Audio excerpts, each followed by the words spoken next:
Workshop hosted by NTCU Bilingual Teaching and Research Center.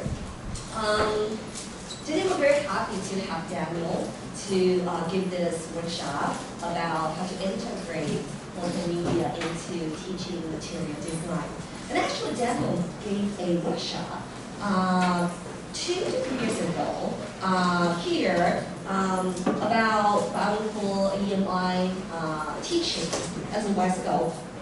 But at that time, I remember that participants were amazed by how you integrate multimedia and how you present your material multi-modality way. So they kept requesting to have this workshop, and here we are. So it's very honored to have Daniel come and to share his experiences, his approach to design instruction or any kind of instructions within multimodality. And today I would like to welcome Daniel and also thank you for your participation. And now before the workshop begins, I would like to give you a certificate of appreciation. Thank you for giving us this wonderful workshop. Right? Okay.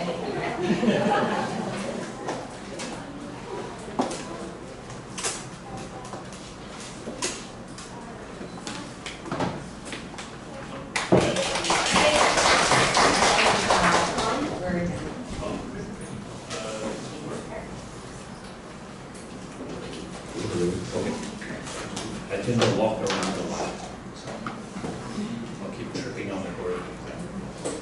All right, good morning, everybody.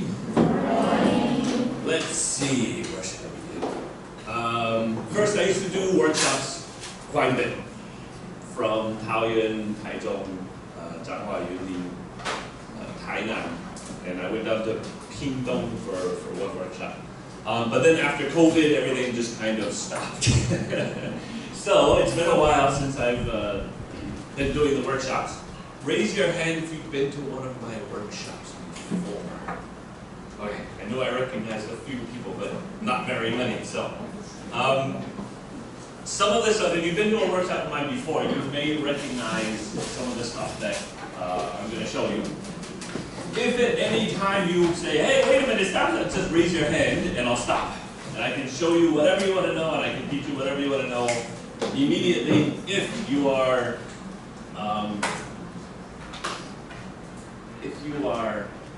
extremely interested in the moment. Okay, that's number one. Number two, I will tell you a little bit about myself. I've been in Taiwan since the year 2000. So I've been here about 22, 23 years. In that time, I've taught everything from kindergarten through adults. Currently, I'm teaching at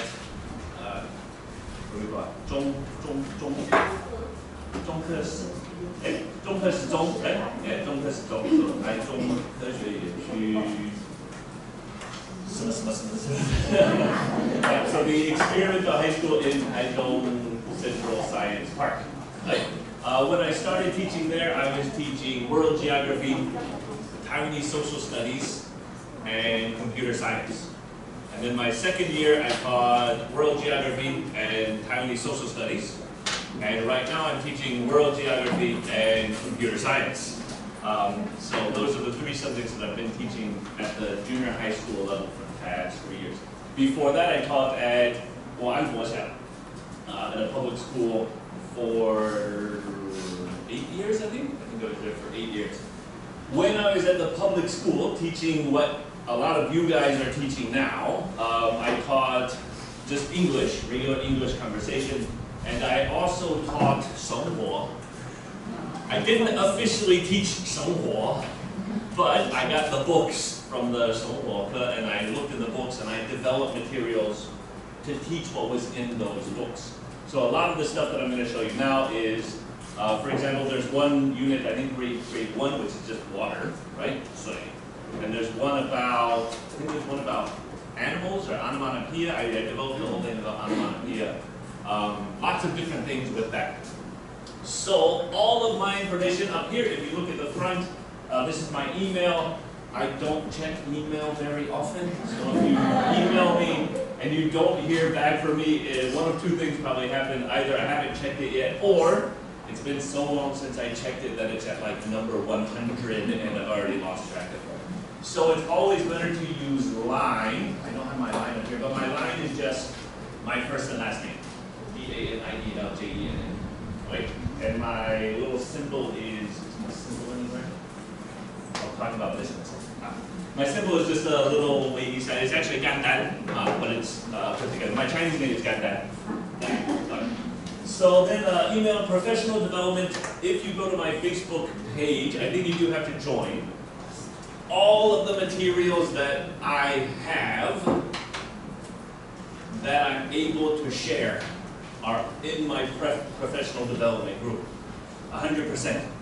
When I left my job at 112年度 I knew that I probably wasn't going to use those materials very much anymore. So I put them all on Google Drive for everybody to use for free, as much or as little as you want. Right? So most of the stuff you'll see today is in that Facebook professional group. There are a couple links to a Google Drive. If it's not in there, tell me, and I'll either put it in there or I'll send it to you directly. The other thing is teacherspayteachers.com. I have a store in teacherspayteachers.com. The reason I did that was to push myself to develop my materials to a professional level, because I knew if I put it on Teachers Pay Teachers and it wasn't good enough, I would look very bad. So basically that was the way for me to force myself to improve myself.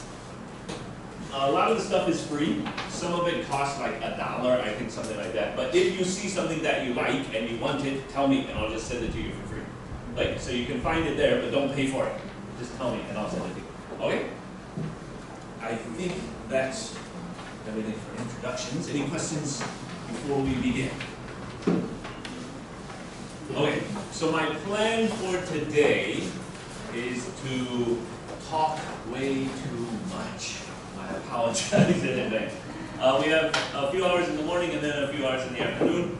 In the morning, I plan on showing you lots and lots. And Gloria? Yeah. Hey, all right. I used to work with Gloria for school. Yeah. Okay. I was wondering if I was going to see you today. Maybe. Good to see you again. Gloria will know almost everything here. I'm sorry. What was I saying? Oh, okay, so the morning I'm going to show you everything that I have. Not everything, but as much as I can within a reasonable amount of time. Like I said before, if you see something and you say, wait, no, how did you do that? Just raise your hand and I can stop and we can take 20 minutes and show you that right now, okay? Otherwise, my plan is to show you everything on the paper that I gave you when you came in. Circle the things that you are most interested in.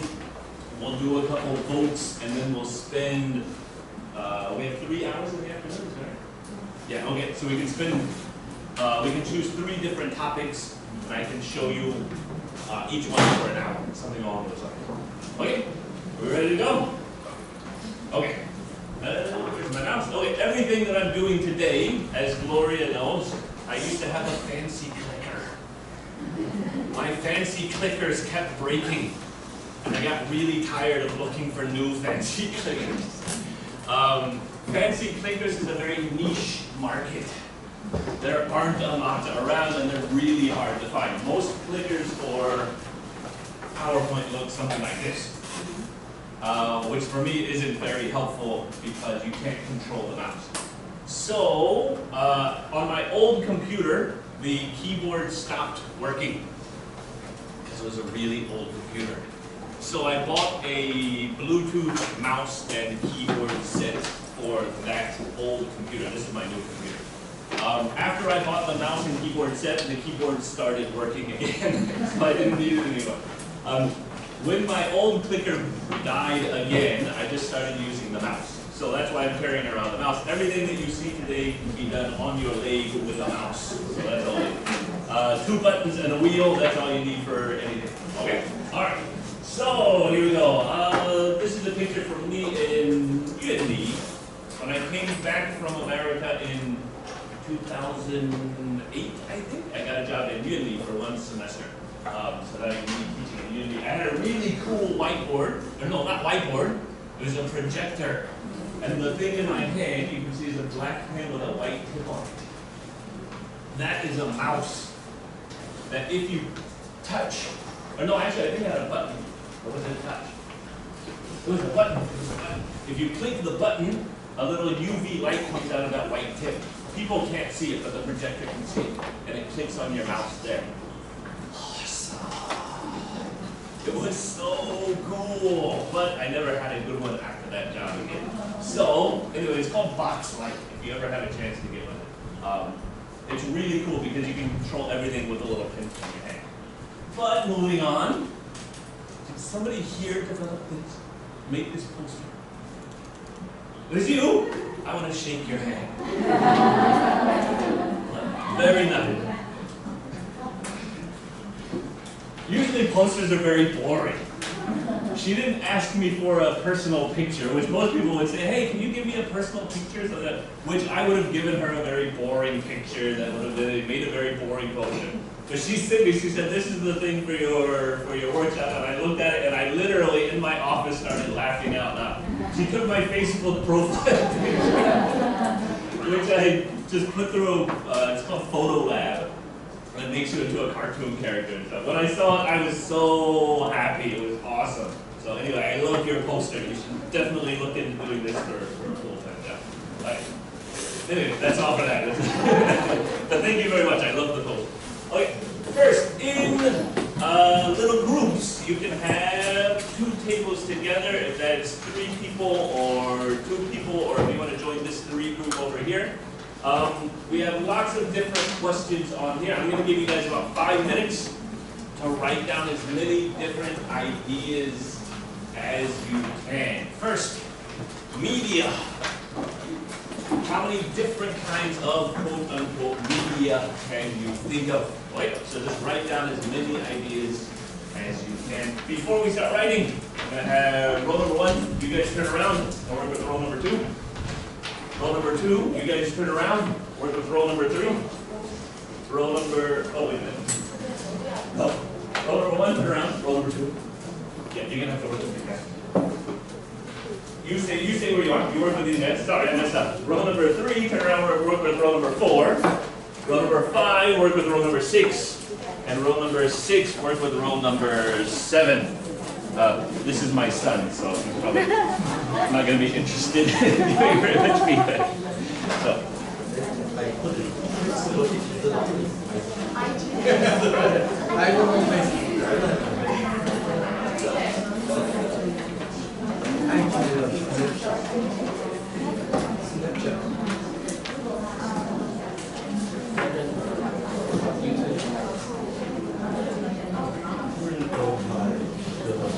Wow, 2010?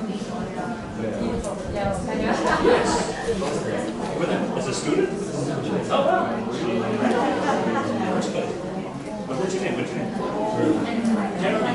Oh! Oh, hey, so your mom is Jen? Oh, okay. Jen. Yeah, your mom is talking about you. Okay, so you're a teacher. So you're working on it. Okay, that's good. Okay. Oh, wow. Excellent. Okay, good. That's good to see you again, right? Yeah, I heard good things. You're working really hard. That's great. Okay, find somebody to work with here. You get to work together here? Okay.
Think about this second question. How many uses of PowerPoint can you think of?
Audio is sound. How can you use sound to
All right, the next question, how can you use the internet? What uses of the internet do you have?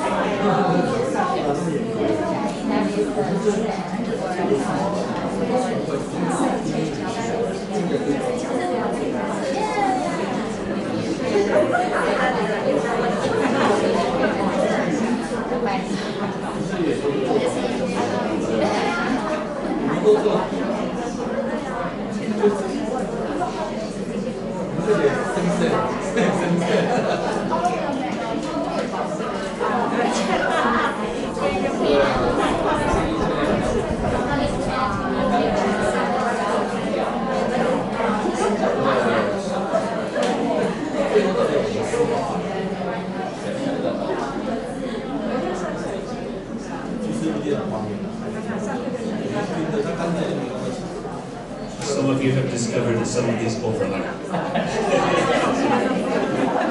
Next one is computers, which will probably, I'm sure you've already talked about.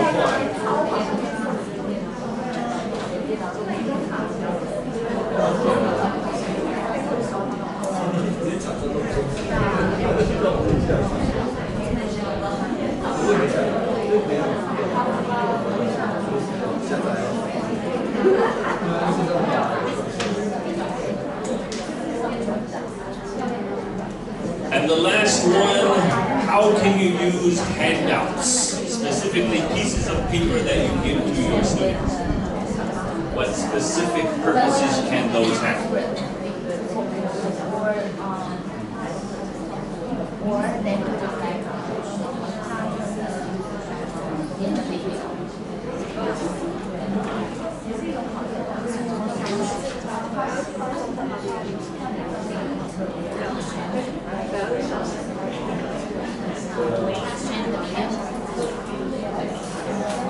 Okay, not how you really use them, but what you use it.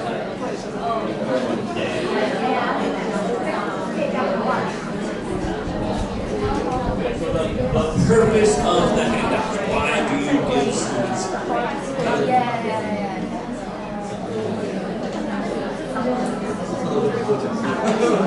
give you one more minute and then we can jump in.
Continue to explore new ideas.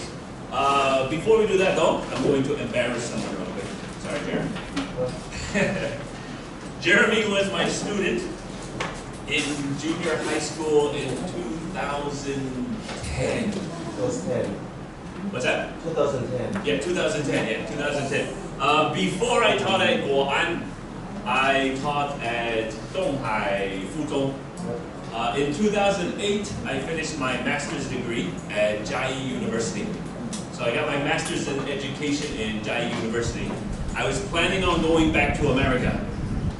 But at that time, 2008, Obama was president. No offense to Obama. But when Obama was president, there was a recession in America. So there were literally no jobs, no teaching jobs. I couldn't even apply for a job. I couldn't find a job to apply for, much less find a job to get. So when I was there, I was planning on going back, but I couldn't find a job in America. I was offered a job by Donghai, and I had this imaginary list in my head of everything that I would need to stay in Taiwan, which was impossible because I wanted an airline ticket to go back, and et cetera and so forth. And I was like, ain't no school in Taiwan yet. So I went to this interview at Donghai just as a joke, basically. And they said, we'll give you an airline ticket. What? We'll give you this much money. What? And we'll do this. What? No, that's impossible. They literally ticked off every single item that I had on my list. So I stayed in Taiwan and taught junior high school at Donghai for a couple of years. And that's where I met Jeremy. So Jeremy was the start of my junior high teaching. Jeremy, I moved on a long way since then, hopefully. So hopefully you'll see how much I've grown. So it was very interesting at Donghai because they hired me to design their junior high school English program. So I used everything that I studied in my master's program, which was multiple intelligence theory, which I've not gone into today to save time. But I used all of those ideas to design a very diverse curriculum for the junior high school. So that's where most of these ideas started. And Jeremy was, I think the second year I was there was when he came. So it's very good to see you. All right. So moving on, I'm not going to go through your list, but if you have any ideas, again, please tell me. And this is an overview of something that I did a few years ago. Taichung used to have an international English camp. It's called Guoji Yingyu. And there was a summer one and there was a winter one. And at that time, I rose to the peak of my teaching career, which I have now begun to decline. It was the peak of my teaching career for several reasons. Number one, we could do literally anything we wanted as long as it was related to countries from around the world. So we had a huge amount of freedom. Number two, we had literally the best team of teachers that I've ever worked with in my life. And Taiwan is supposed to become bilingual by 2030, right? No.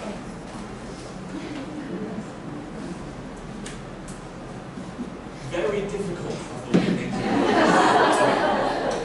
Trying to phrase this. I think I made some enemies before because they told me to give a presentation on bilingualism, and it was not very nice.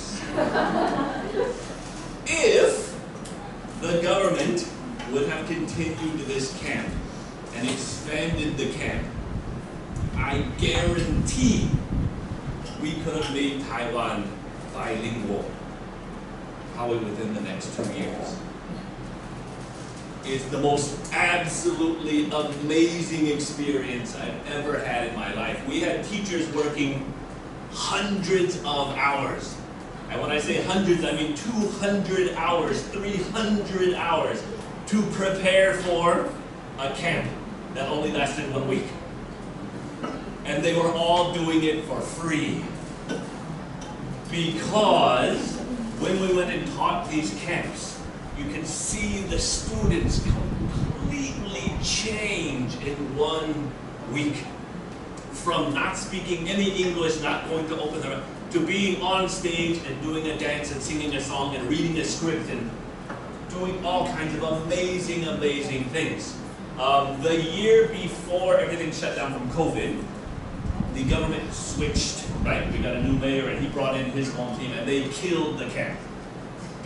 without asking anybody, without doing any research into it. Basically, they said, we're going to cut everybody's pay in half. We're going to hire twice as many teachers from the cheapest places that we can get them, and we're going to put them in as many schools as we can.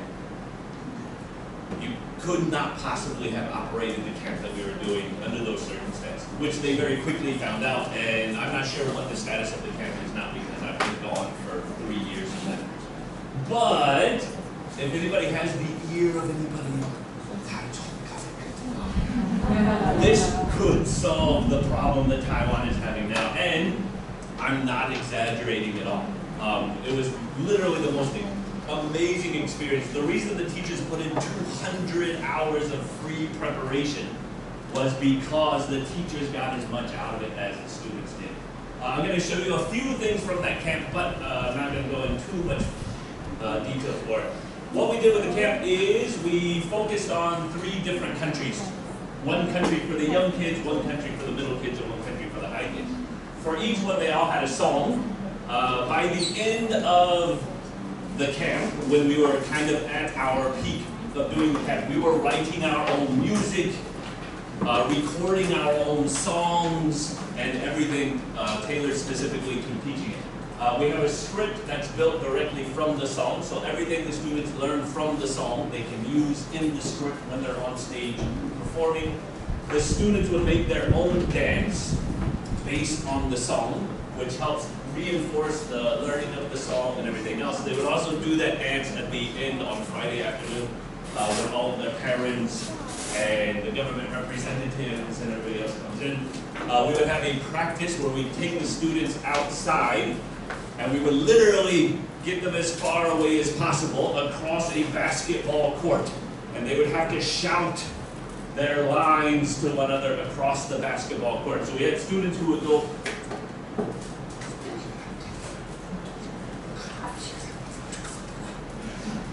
by the end of the week, they were literally shouting their English across a basketball court. It was phenomenal. And then we would have a rehearsal where they'd go on stage. And then we would rehearse once or twice, and then everybody would come in. So we did all of this in, I think, 6 hours a day, 1 week, so 30 hours. In 30 hours, students were completely transformed from what they were before.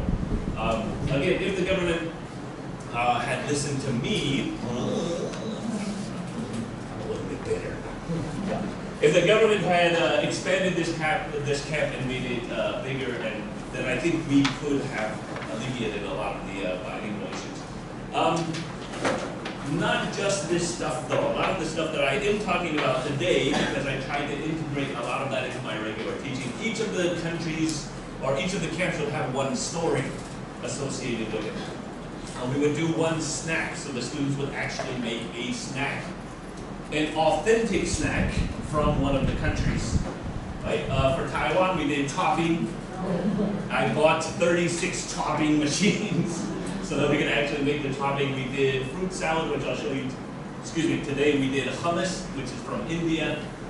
We did literally 100% authentic foods from the countries. We did sports, so each camp would have a sport that we played. I'll show you ice hockey today. How can you play ice hockey in Taiwan in the middle of the summer outside?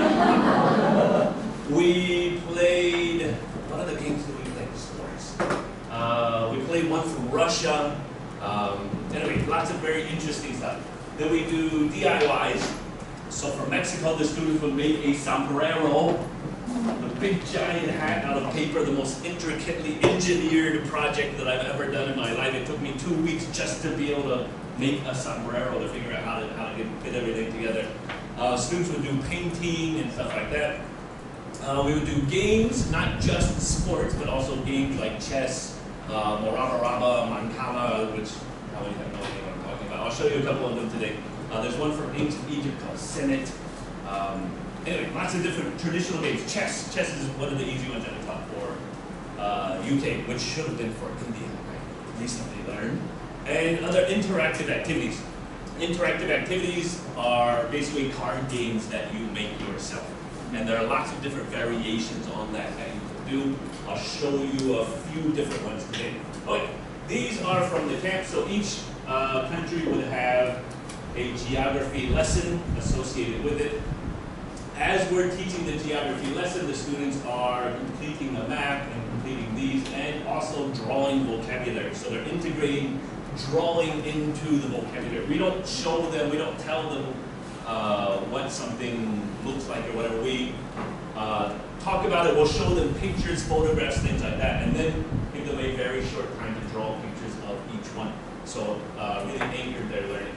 And each country would have a set of vocabulary. The vocabulary is from the song.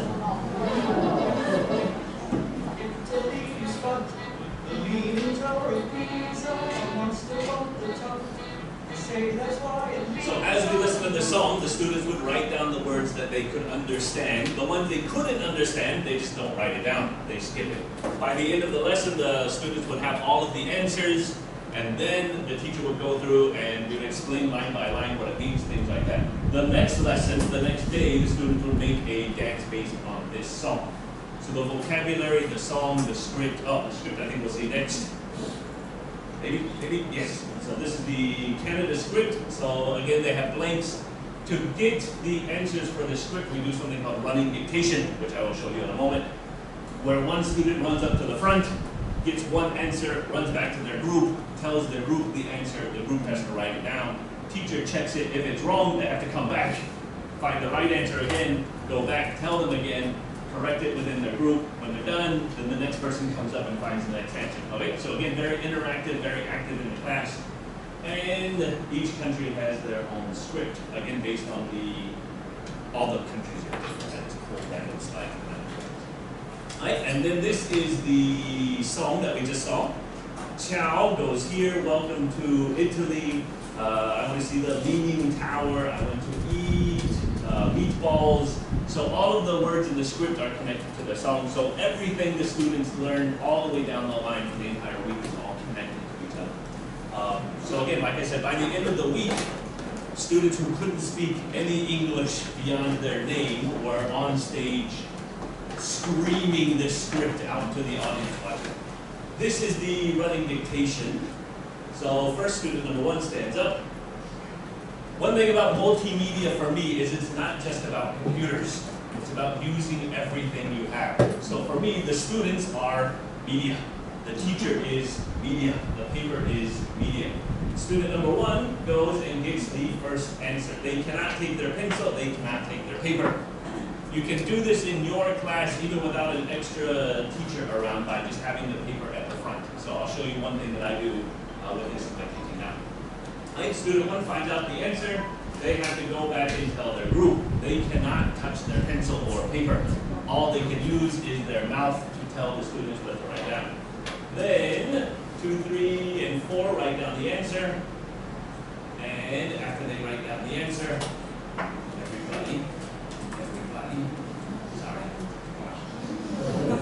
everybody, maybe I'm supposed to quit. Sorry, I haven't done this for a while.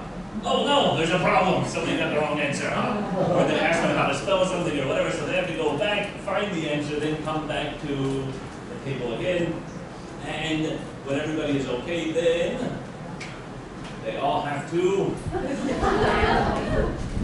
shoot lasers out of their eyes. And they'll have to check the answers, and if everybody's okay, then they all raise their hand.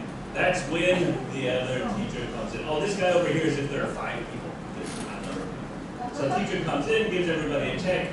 If they're okay, if they're not okay, he sends them back to go find the answer again. They sit down, they write their answer as the next person goes and finds it. So then I think yellow go not. Are you gonna go yellow? Okay. So yellow goes and does their routine, then they go and tell everybody, they say what the answer is, they go back and sit down. Then green will go, find out the next answer. They will go and tell everybody, and when everybody's okay, then they go and sit down, and then blue will go, find the next answer. And after they find the answer, they go and sit. They tell everybody, and then when they're okay, they sit down. So the students are building their own knowledge, building their own learning by doing it this way. After 4 is finished, then you go back to the first one up here, so you go back to work. And these are the teachers. In the camps, we had 5 teachers in the classroom. We had 2 college students who were, I think, volunteers or paid very, very poorly. We had 2 professional teachers who were usually teachers at the school where we were teaching, and we had 1 foreign teacher who's this guy in the middle. So when we're doing this, each of the teachers would man 2 tables. Right. So each of those tables would go to the closest teacher to them, and the teacher in the middle here would go around and checking everyone else. As you can imagine, there are lots of students walking around. There's lots of noise going on in the classroom, but it's all focused noise, and the students get really, really excited. Teacher, teacher, we're done. Teacher, teacher, we're done. Teacher, teacher. And in the end, it looks something like this. Right? So it's very, very energetic and takes a lot of energy to do. But the students loved it, and the teachers had a really good time. It was a lot of fun. Right? So this teacher would only do these answers, these and these and these. So the way that we designed the script, there are 4 different groups within the script. At the end, when we went over the script together, we would combine all 4 so everybody would have all of the answers. But we structured the learning to where every student could do it themselves. This is one of the DIYs, obviously for Italy, so we would teach them a little bit of background information, teach them some of the vocabulary, and show them as many pictures as we possibly could. So we're teaching them how to do mosaics, right? So medieval and mosaic. The students, I think you guys do this in Taiwanese schools actually. You have the little foam squares, the little tiny centimeter by centimeter puffy squares, and the students make them. So I think this is actually already done. Some of the stuff that you already do in Taiwan could actually be done to greater effect if the courses were to be integrated a little bit more. So I'll show them lots of different examples of where you can see these mosaics and how they relate to culture and how they relate to history.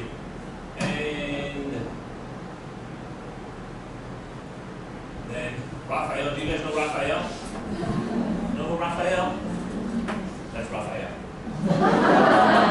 Raphael is a Teenage Mutant Ninja Turtle. My favorite cartoon growing up. Right. So at the end, then we talk about the different materials that they use. The students are given their materials. These are the little tile stickers that we use. And we give them a B4 piece of paper. When they're on stage, the reason that all of the countries have a piece of paper DIY is we put the script on the back. So when the students are on stage performing, they're holding their art for their parents to see. On the back is their script, so that they can read it out. So we would have the students try to memorize the script, but we also gave them that safety net in case they got nervous and forgot some of the stuff. Right? So then they could draw a word around it. So that's what we gave them for that. This is the French. We gave them Patrice and did pointillism. So where it says painting with dots, which you see in lots of pictures. This is what they get to choose from, so they can choose the Arc de Triomphe or the Eiffel Tower and paint one of those. For Canada, I think this is Canada, yeah. So for Canada, we got little punches for the leaves, and the students would take, because these are like 1st and 2nd graders. They would punch out all of these different leaves, and then they would either decorate a tree with all of their leaves, or they can just make a giant maple leaf. Like, so we scaled everything to be age appropriate. We prepared all the materials that we could. This is ice hockey. So for Canada, we taught them about ice hockey, showed them an ice hockey song, which I can show you later if you want. Taught them the history of it, showed them how to play, the basic rules, and these are my students about 2 weeks ago.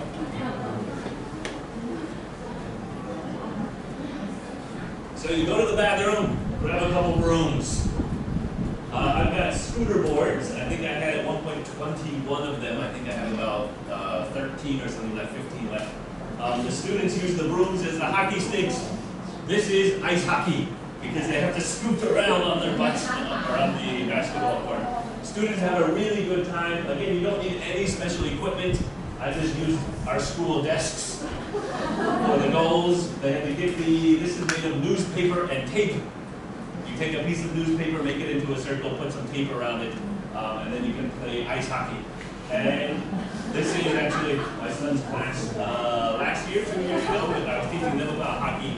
And these are the scooter boards that they use inside.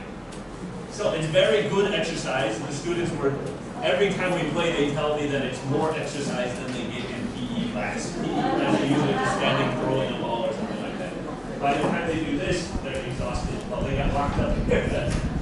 But you can also do it running around if the students don't want to sit down, or you can do both. But so you can do lots of fun stuff integrated with English. It doesn't have to be just you teaching them vocabulary. This is Capture the Flag, which is another game. I think we played for America, but I'm not sure because growing up in America, we played Capture the Flag. So you go over the rules, and more importantly, you show them what to do. So this person goes over the line, has to grab the flag. After they grab the flag, they have to carry it back over the line and win. While this is going on, if somebody crosses the border, then they can be tagged. So if this person goes over the border, so you teach them what border means, somebody from this team comes over and tags them, then this person has to go to jail. But if you're in jail, you can be saved from jail. For example, 5 goes to the border, these guys come up. But he's going to do it, he's going for it. But then these guys come over. So he makes a fast break around the back and gets to jail by himself. And he gets to take number 4 back across to their side. Right? So you can save people from jail. And you cannot go into your own team's headquarters or jail. So this guy cannot do this, because then it's impossible for the other team to get that. And I think this is actually an old version of the PowerPoint. I know because I don't like the X. Very picky. Right? So then this guy comes over and what's going to happen now? Oh, you have to let these guys go. This guy can't catch these guys as they're going back. Okay. So that's what that. Okay. So you can do all different kinds of things that aren't just paper-based or specifically language-based. This is a backup game for France, where they do hopscotch. Hopscotch is where you throw the stick or the stone, and you have to pick it up and then turn back around and come back. They have a more advanced version of hopscotch in France. And this is one of the snacks. So you teach the students all of the ingredients, you teach them all of the tools, and then you go through, they have to write down what they're going to do. Right? So this is the PowerPoint I think that we made for it. So Italian fruit salad, the colors of the Italian flag. Oops, that's supposed to come down.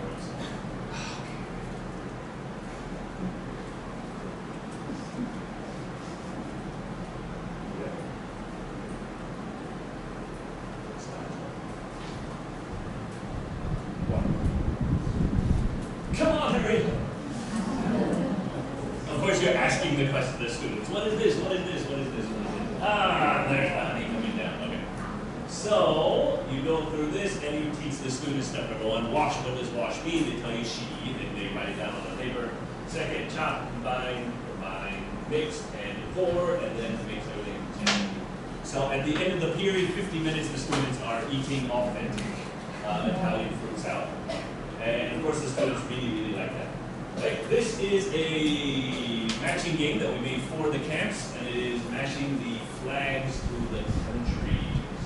So this is the worksheets that the students have to teach them. You teach them all the different countries. I think we made materials for 18 different countries by the time the camp was canceled. And I'm going to skip through this because it's unnecessary. Go through and ask the kids, what country is this? What country is this? What country is this? What country is this? That's good. And the game is first, take all the cards, spread them out on the desk. The students write that on the worksheet. Then PowerPoint does it for them. And step number 2, turn over 2 cards. So I'm going to turn over 1 card. What's that? Taiwan. I'm going to turn over, Taiwan is the first card. Turn over another card. What card is that? Taiwan. Is it a match? Yes. So it is a match. So then the students get to put them in their match pile. So you take this card. Good. The students take this card and then they score 1 point. Okay. The next 2 cards, we're going to do this card. What country is this? Australia. Then the next one, they choose this card. What country is this? Kenya. Okay. So is that a match? No, it's not a match. So then the students have to turn them back over. Right? So you can do this with the students as you're teaching them how to play the game. you can play the game with the entire class as they're learning it. And then, so you tell the students to play, and then they have the rest of the period, usually about 30 minutes, to play that game. This is another country which is ranking countries. I'm not sure if I have a demonstration for this. But you talk about which country is bigger, is the middle class, and then the older kids do which country has more people, so whose population is bigger. This is a game based on something called card line, which you can find. Right. This is from my Taiwanese social studies class. This is something that, since I do not teach Taiwanese social studies anymore, the parents keep complaining to me about. Because the students loved doing the presentations.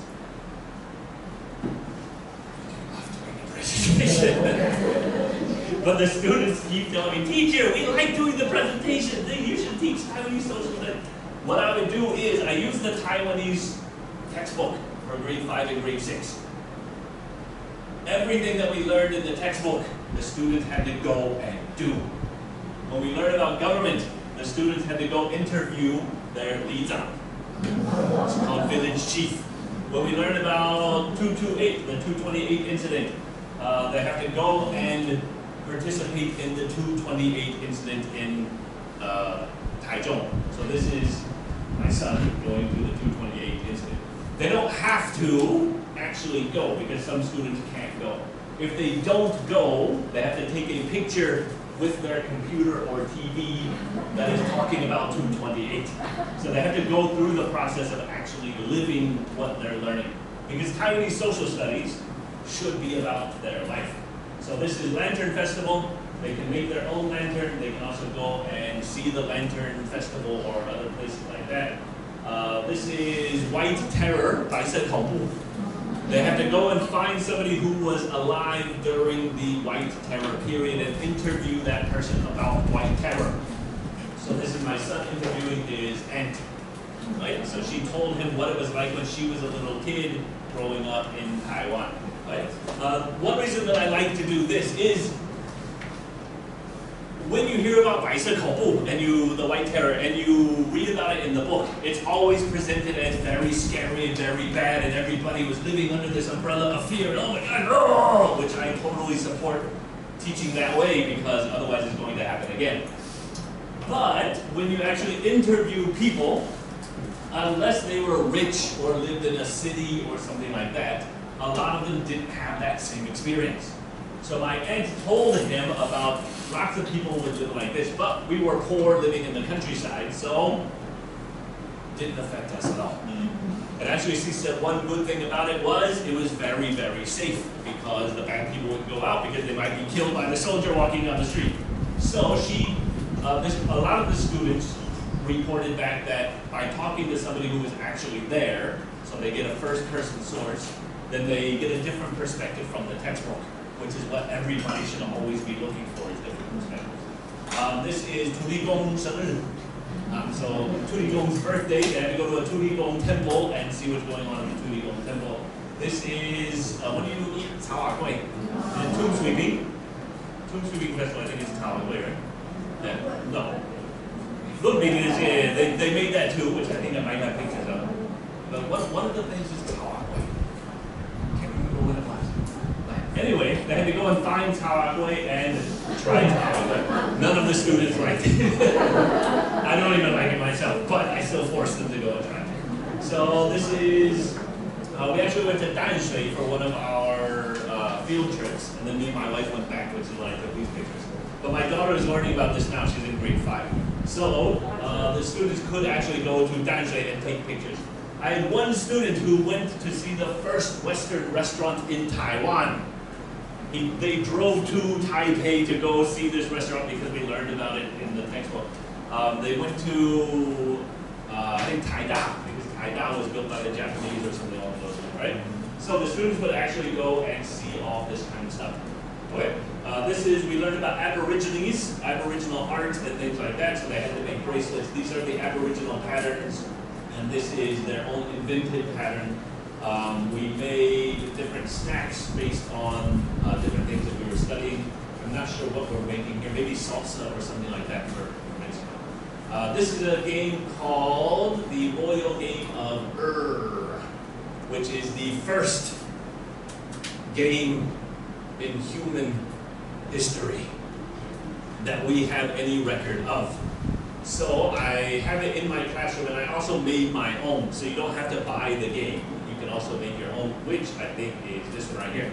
So you can actually print it out, use the Go pieces, and use it, teach it that way. So when I teach about ancient Mesopotamia in grade 6, we play this in class. So all of my students have played the oldest game in human history. When we teach about ancient Egypt, this is a game called Sinit. And actually, I think I may mix them up. I think this is the Royal Game. Anyway, there's one game from ancient Egypt as well. Let me see the pieces. Oh, okay, this one is from ancient Egypt because it has the different pieces here. Right? Ancient Egypt is, again, it's about the same age as the other game. The rules are a little bit different, and the board is a little bit different. So this is the ancient Mesopotamian one, which I made my own. I have another copy of it in my classroom, a real one. And then when we learn about UK, then we do chess. When we learn about India, chess didn't come from the UK. It came from India. It was based on an ancient Indian game which predates chess by a long way. It's called Chaturanga. So I did research and I actually made a game of Chaturanga. And you have to put 4 different chess sets together and paint the pieces and stuff. But all of my students in grade 7 have played Chaturanga, which is the precursor of chess. What is this? Oh, Ninja. In the textbook, you learn about what's his name? Ninja. Yeah, so Ninja Baya in Taichung. So we went on a unofficial field trip with some of my students, and we went to Ninja Baya. So this is Ninja Baya here. We also went to the Joari Bijan because we learned about Joari. So we went to the museum. So these are 2 other of my students. This is my son again. But we all went to the museum there. We have lots of bows and arrows when we learn about Mongolia. We do archery. These are the scooter boards for Canada, and we also do it for UK. UK, we also do jousting. Jousting is when you ride on a horse with a very long spear. You have to stick it through somebody else's. We use little rings, and the students have to get their spear through the rings.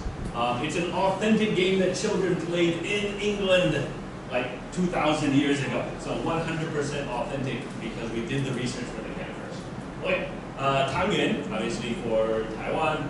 This is a game called Diplomacy, which we play because in world geography, we learn about diplomacy and how countries interact and things like that. So the students actually play this game. It takes about 2 weeks to play this game. But we don't play it during class.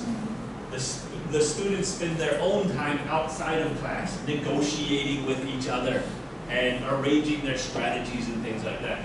Then, every day after lunch, the students write down their orders for the game, we put them into the computer, and then it goes to the next round.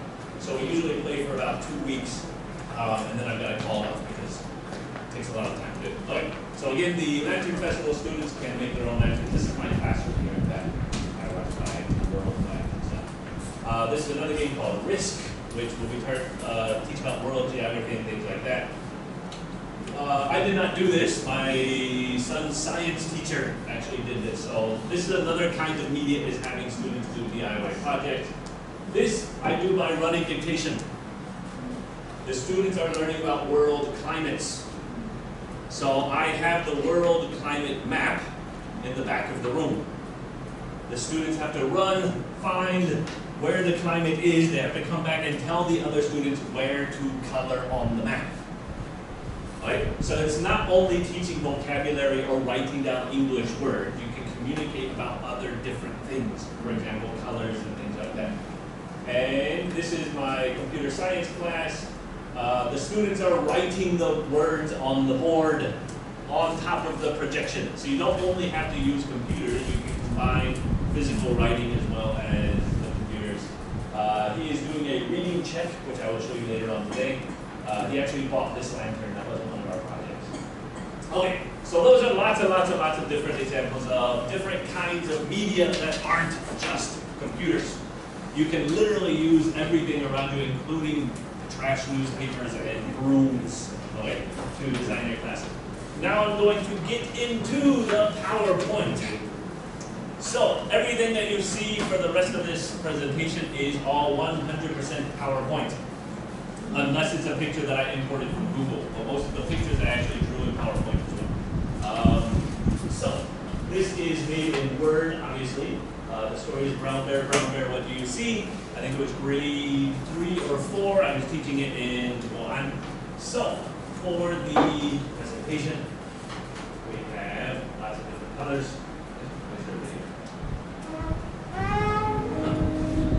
There was a video. So when we were teaching colors, I taught this song 4 times. I took 4 different versions of the song and then put them together and layered them on top of each other. Trees of green, So this is the original video. red roses too.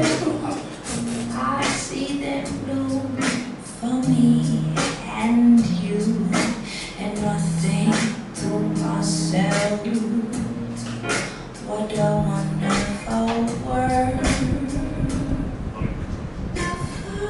I can show you. If you go to my YouTube channel, I've got all the different versions on there. And we'll look at that later. But for right now, PowerPoint, okay? So one student has to go to the front of the room. The rest of the class says, for example, Daniel, what do you see? Daniel has to tell us what he sees. He usually doesn't know what he sees. He knows the color, so the color is brown, and then he goes, I don't know what you do. What's your favorite animal? Cat. So I see a brown cat looking at me. Is it a cat? No. So Daniel sits down, then somebody else comes up, say it's Charlie. Everybody says, Charlie, what do you see? And then we go through. So you got the sound, you got the color, you got the interaction, you got students walking around the room, you got everything together.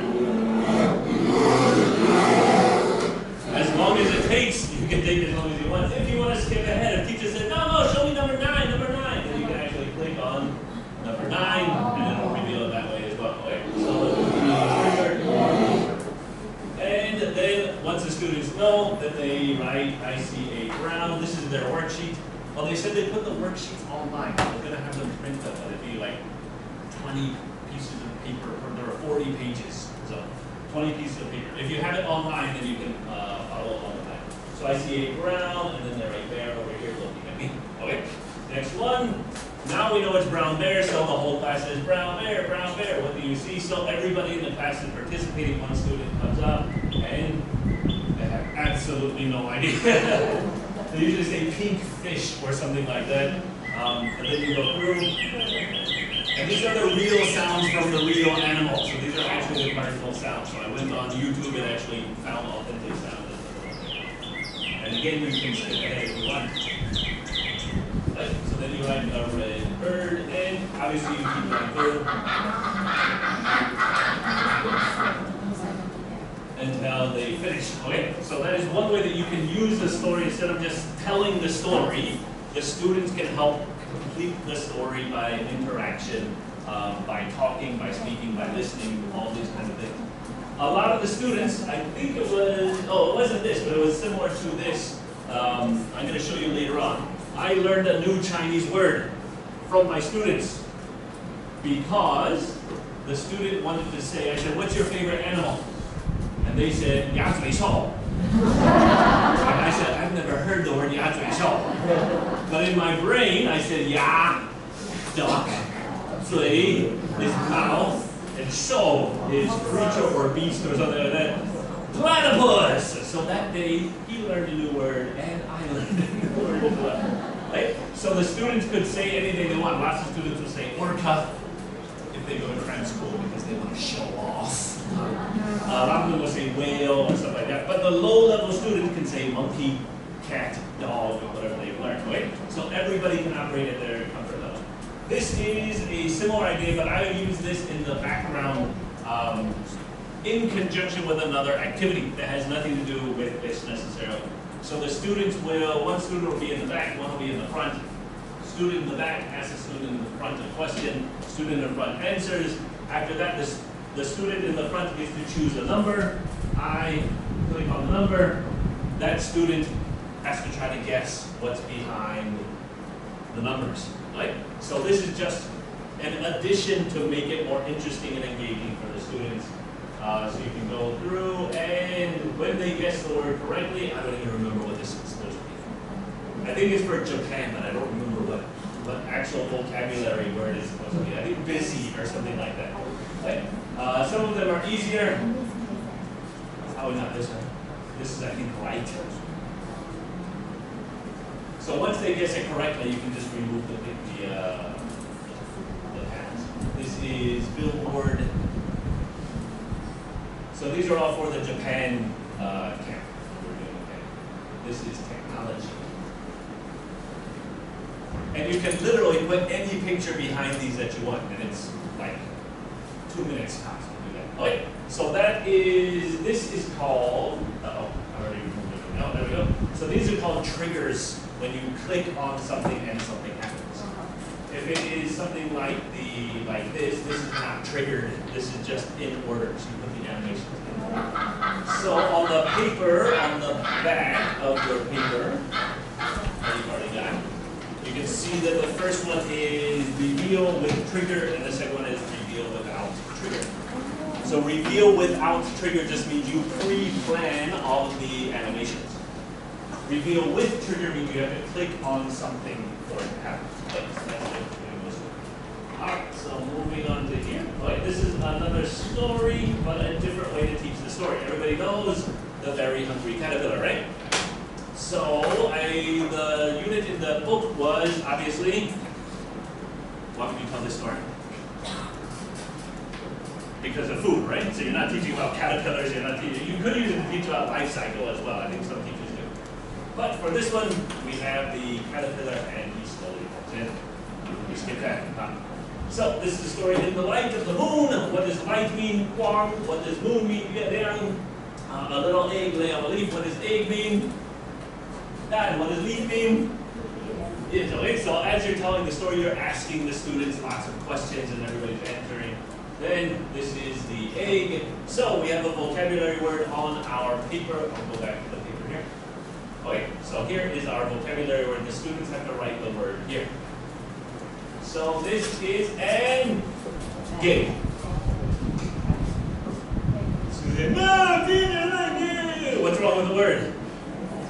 It should be egg. How do you spell egg? E. And the students say G. And I say no. So E, T, G. That's a whole other thing. That's another 2-hour workshop on how to teach pronunciation. For the 26学分班, right? Is there 26学分班? Yeah, for the English 加什么什么什么. I used to teach the teaching English pronunciation for that one, so I've done lots and lots and lots of research of pronunciation. Anyway, the students then write it down on their paper, and you go to the next. One Sunday morning, the warm sun came up. What does Sunday mean? What does morning mean? What does sun mean? And pop. What happened? Students say, "Bao cha! Oh, that's terrible! What are you talking about?" So, out of the egg came a tiny egg. Very hungry caterpillar. So even little minor things like this can kind of cue the students off into what they're talking about. So everybody, hungry! The students say, hungry. No, that's not right. What is the word? Hungry, how do you spell it? H, they say H-U. No! Yeah, H-U-N. No! Stop it! N-G-R-Y. Okay, so that every time you're reinforcing these things, if you just teach A to Z one time, your students will not learn it. So by doing this, you're teaching the spelling, but you're also reinforcing the letter names, you're reinforcing the sounds and everything like that. Right? So he started to look for food. He looked that way, and that way, and that way, and that way. Dofo! Students really like dofo. So it's actually food, so F-food! No, F-O-O-D, and you continue. Okay, So that's another way to tell a story where you're interacting with the kids. The kids are liking, they're listening, they're talking, everybody's following along. This is the same idea, so I didn't include it. Originally it was in there, but I took it out. It was more Froggy woke up and looked out the window, birds, farms are already saying Froggy, I want to go out and play. Obviously, you're asking the students what all the words mean, and he's looking for his, I'm not sure what he's looking for, what's it called? Bicycle helmet. So he doesn't know where to find it, and I forget. You have to look for it. He says, let's see. Oh no, I don't know where it is, said Froggy. It's wherever you left it. Students will repeat this line to you. I always lose my mouse because I'll be talking to somebody over here and I'll put it here and then I'll write something on the board and I'm like, where's my mouse? And the students say, it's wherever you left it. Stop learning so much. My son always says this to me too. So anyway, you can pick up other things through the process of learning the stories, through telling the stories. So he looked for his helmet. This is prepositions, on, in, under thing. Right? So under the sink, in the fridge, in his toy chest, and he found it. This is the worksheet. So Froggy looked for his helmet. He looked, oh, so they circled the helmet. Under the sink. Was it under the sink? No, so they put an X under the sink. He looked in the fridge. Students have to write that down. It was not in the fridge, so they put an X in the fridge. He looked in his toy chest. Was it in the toy chest? Yes, it was, so they put a check mark in the toy chest. And he put it on. Right? So, of course, it's not the teacher telling them the answers, asking the students to speak the answers. So again, a different way to tell a story, but with similar effect. Like, this is one of the games. This is similar. No, this is very different from the next game. This is called, you guys know go fish? I don't know, it's Chinese, just called 钓鱼. 鲫鱼. 鲫鱼, it's called 鲫鱼, the Chinese word. Okay, so it's basically you ask somebody if they have a card. Do you have a fish? They say, no, I don't, go fish. Next person says, do you have a turtle? No, I don't, go fish. Or if I say, do you have a crab? And they say, yes, I do, they give me the crab. Now I get a point, I take the crab. Okay? So that's the idea. There are about 6 different types of games. I also host the board game club at my school. I have now probably about 60 to 80 board games. Lots and lots and lots of board games. This summer I'm going to buy about 15 or 20 more. So there are lots and lots of really good games. But I use some of the basic ideas to create games related to what we're learning. Right, so this is the worksheet that the students have. This is on the front, this is on the back. Some schools are very picky about printing. They don't like you to print. You can cut your printing in half.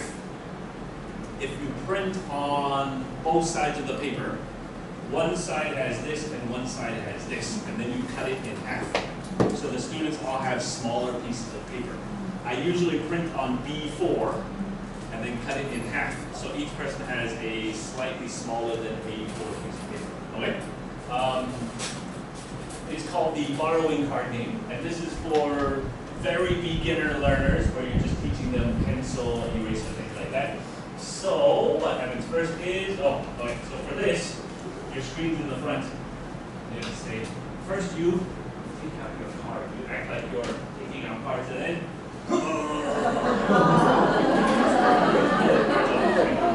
so you can make it as dramatic as you would like as you're teaching it. They shuffle the cards, so when it shuffles, you go over there and you shuffle the cards. Okay. So first, deal all the cards. What does deal mean? Bye-bye. How do you spell deal? Pencil, write it down. So when I was teaching this, I always control when the students can touch their pencils and when they can't. If I don't tell the students to touch their pencil and write it down, and they touch their pencil, everything stops. Because if they're touching their pencil and they're playing, they're not paying attention, right? So, anyway, they would write that word on their worksheet, and then you would, of course, do this as a deal, and you already know the speed that everything's going to happen, so it looks like you're actually dealing cards. Then we go to number 2, ask if you can borrow something. What does ask mean? What does borrow mean?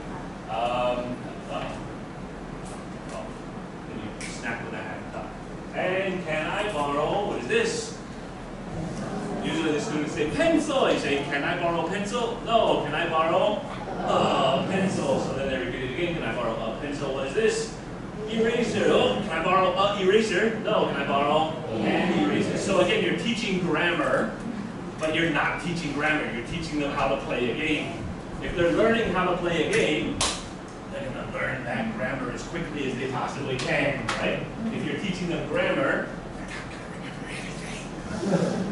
So you teach them an eraser, and can I borrow? So if you're in math class, and I say, can I borrow a book? And they pull out their English book. Is that going to help you? No. So you don't say, can I borrow a book? You say, can I borrow your book? Right? So you can also teach them the differentiation between different things. Even though can I borrow a book is correct, the meaning of it is not what you intend, right? So get rid of that stuff, and I think one of these guys is going to ask a question. Ah, so Red looks at his card. He has a pencil. Red says green. Everybody, can I borrow a pencil? Green looks at his card. He has an answer too. So he says, oh, there is an answer. Oh, green. And says, I think he's supposed to talk at some point. Notice the hands are the same as the hands that were raised up before. Reuse as much stuff as you can. Green says, here you go. In the textbook it teaches here you are. So I purposefully teach here you go. Number one, because that's what we actually say. Number two, because it's different from the book. So the students already know what's in the book. You're teaching them a little bit more than that. And Red says, thank you. Right? So green.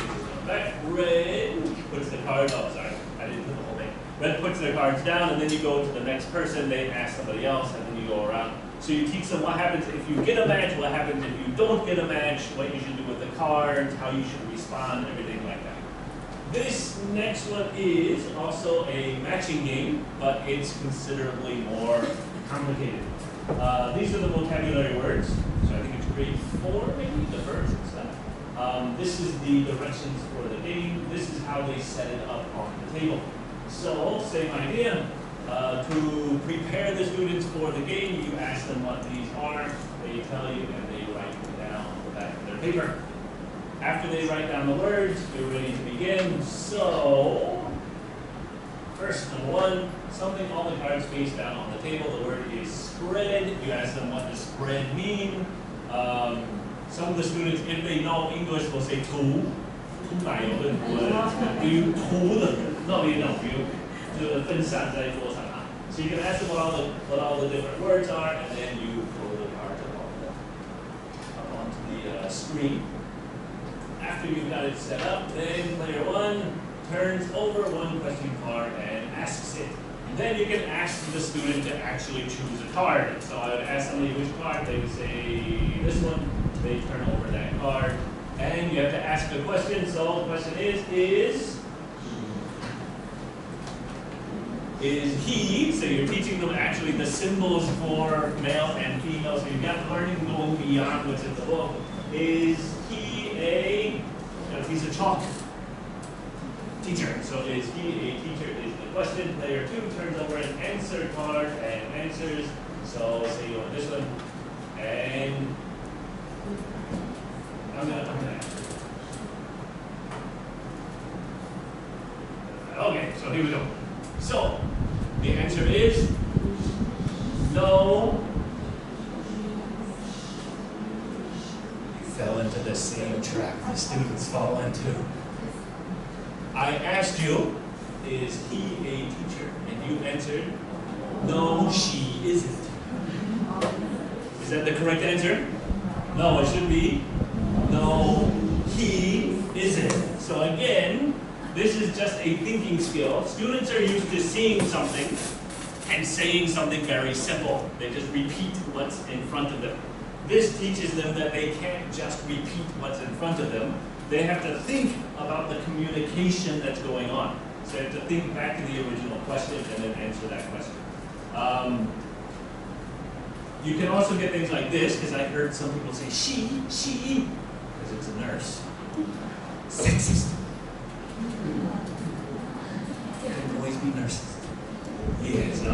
some of the students will have that same reaction, and you can have that very real conversation that anybody can do any job that they want to do.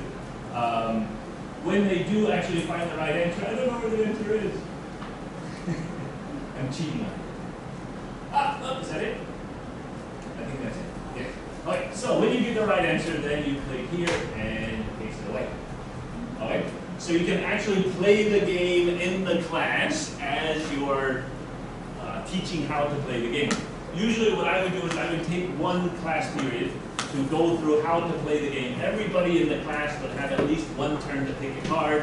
Everybody would ask the questions, etc. and so forth. Then the next lesson, so the next week or whatever, they would actually have the entire period to actually play the game themselves. Right? So I would take 2 periods to do this game. You go through, if it's a match, the players split the cards. So 2 people have to cooperate together to get a point. You cannot get a point by yourself. I have to ask you a question that you can answer correctly. You have to answer the question correctly. Then I get the question point, you get the answer point. So that, it seems again, you know, who cares? But the idea is you're teaching the students they have to work together to succeed. Most games, which I don't like, are competitions.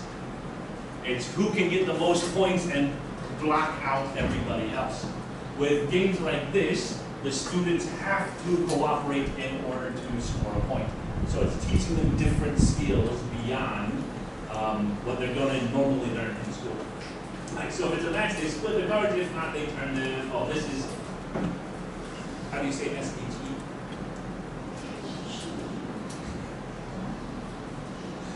I was giving an oral test in one of my classes, my first year at Guad, and I asked the question, what does she do? And all of the students who ended, she is a teacher. I was like, she, no! So then I started teaching, there is no she in my class. If you need to she, bathroom is down the hall. In my class we have she. So then I would go out of my way to teach, S-H-E is, and H-E is, so there are ways to approach the pronunciation. And if not, then they turn them back over. Okay? So we've already done that. You go through the rest of the drive. This is all in one slide, which is what I have to go through. Right. And then at the end, this comes back up. The students actually put the cards down and play the game. Okay? So the students are interacting, they're reading, they're writing, they're using the English. They have to listen because if they don't listen, they can't answer correctly. They're thinking because they have to remember, so they're practicing their memory. Where are the cards they've already seen? They're learning other real-world skills like recognizing the symbols for male and female and all kinds of things like that. All right, this is another one where I put kind of everything together. And when I said everything is PowerPoint, everything in this house was drawn in PowerPoint. I drew everything on the house, including the knobs on the doors, the colors on the window or on the mirrors and everything else. So PowerPoint can do really, really, really cool stuff if you get into the depths of it. For this game, it is a puzzle, and you introduce the students, where's your mother? So this is for mother, father, brother, sister. So where's your mother, where's your father, where's your brother, where's your sister?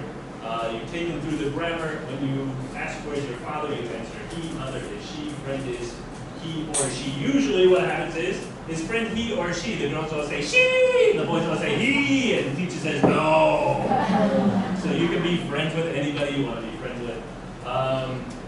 Is you, he or she?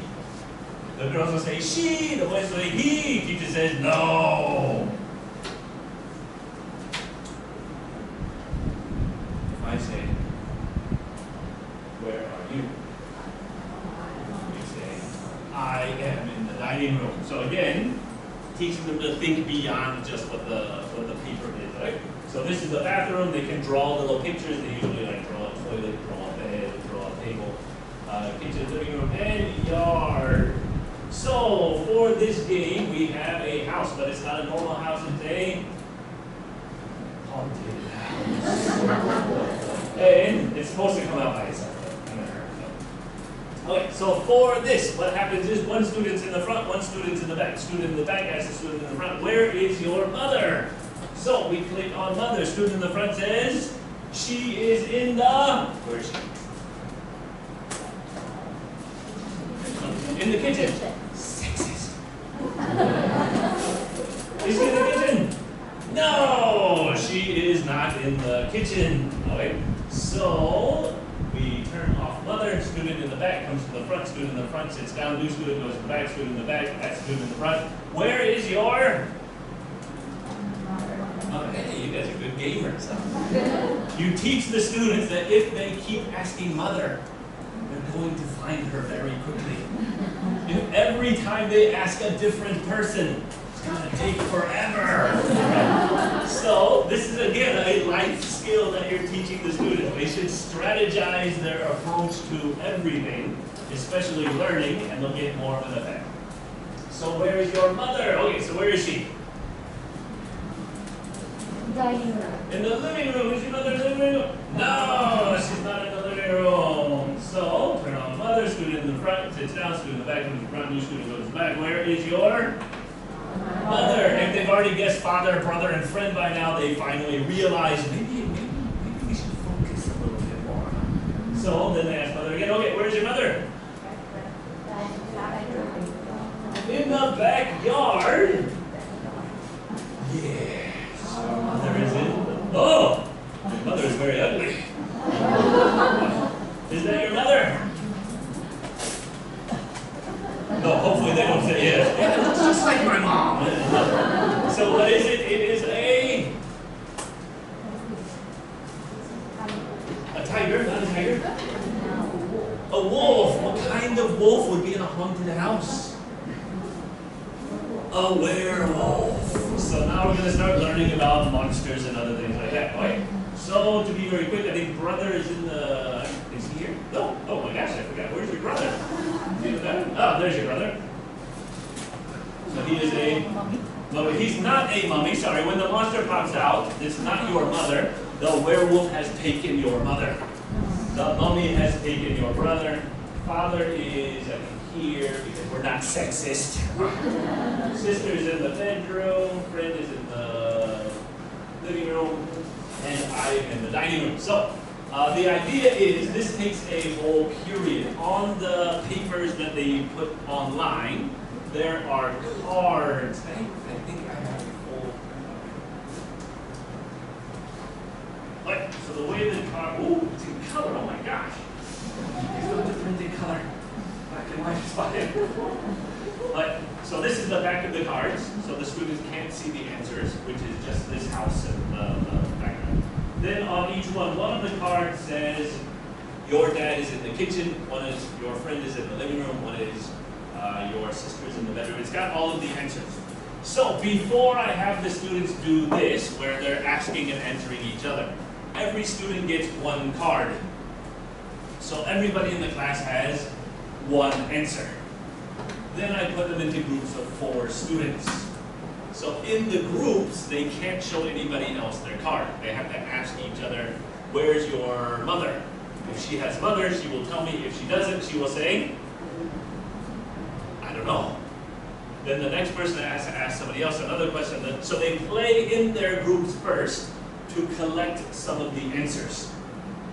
So this game is used the last 10 minutes of class as a review. Right? So the students actually will know some of the answers going into it. But if there are, how many people? 6 people. Each group has only 4 people in a group. So there will be at least 2 answers that they don't know. The ones that they don't know, they just have to guess like you guys were just doing right now. Okay, so that is a review, and I've lost my mouse. Where's my mouse? Yeah, it's wherever you left it. You have to say it in a whiny voice. So that is the end of this lesson. However, they come back next lesson, particularly if it's Halloween, and they have this paper. So now it's not where's your father, where's your mother, it's where's the monster. Usually they will remember where the animal or where the monsters are. Why is the wolf outside? The moon, he sees the full moon. Why is the witch in the kitchen? She's brewing a potion, right? Why is the zombie in the living room? Right. All they want to do is eat. Other than eating, they have no purpose in death. I guess not. We'll talk about the vampire is in the bedroom because he wants to go to sleep. He wants to suck the blood of the person sleeping in the bed, and then you can teach them background about why that is, stuff like that. Why is the mummy in the bathroom?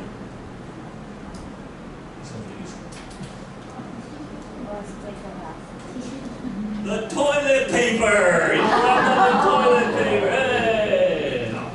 Why is the ghost in the living room? Because he's the only one with no life. In the living room, no life. Yeah! Okay, so let's skip it too. The students told me a better one though. That was my stupid idea, my stupid rationale. But when I asked the student, why is the ghost in the living room? They said, he came out of the TV. I was like, genius! That's perfect! Thank you! Saved my really stupid reason, huh? So the students actually gave me ideas that were better than my original. But so this one, you revisit this game. If it's Halloween, you can play it on Halloween. And you introduce them to the different monsters. This is how all the monsters are drawn. One shape, one shape. What is this?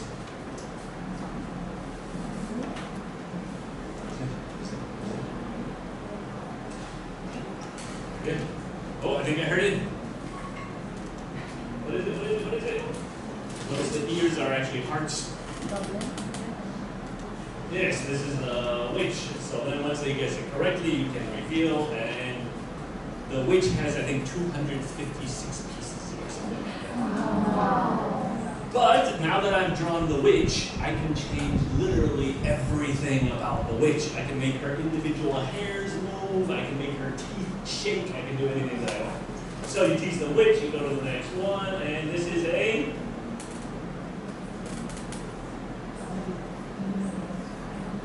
This is a zombie. Notice that he has a hole in his head where you can actually see, where is it, where is it, where is it? You can see his brain. So his brain is actually inside his head where you can see it. And I'll show you a song later on that actually has these guys in it. Right?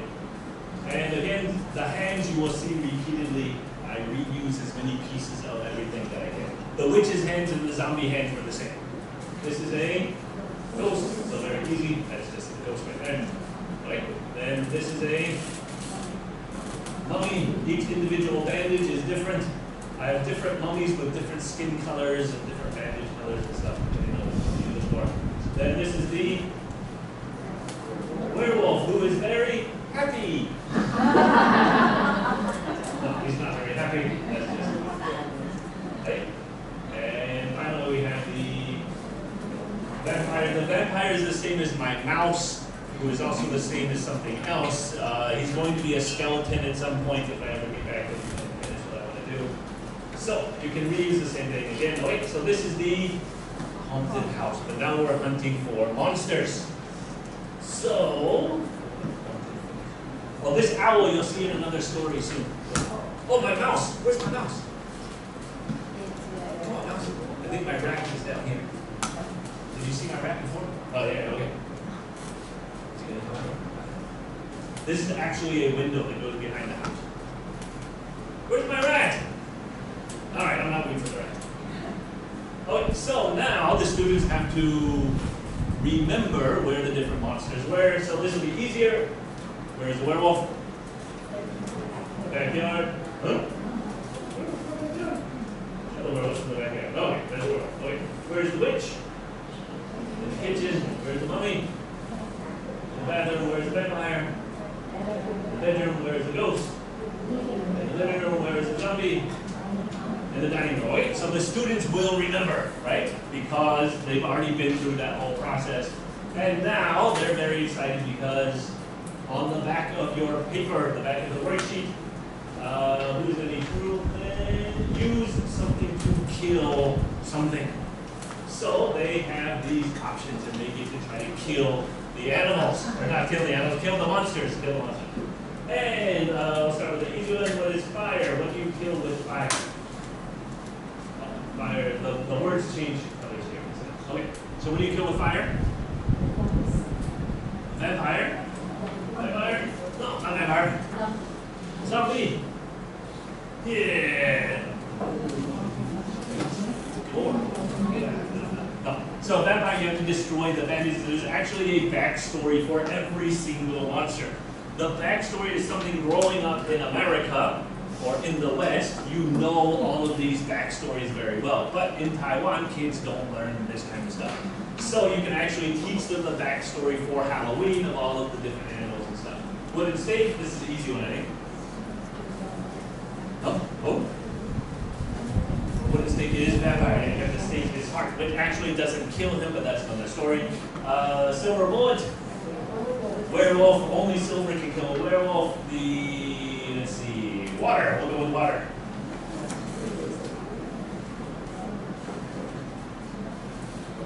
There is a movie with a witch in it called The Wizard of Oz. Chinese is 绿野仙踪. How do they kill the witch?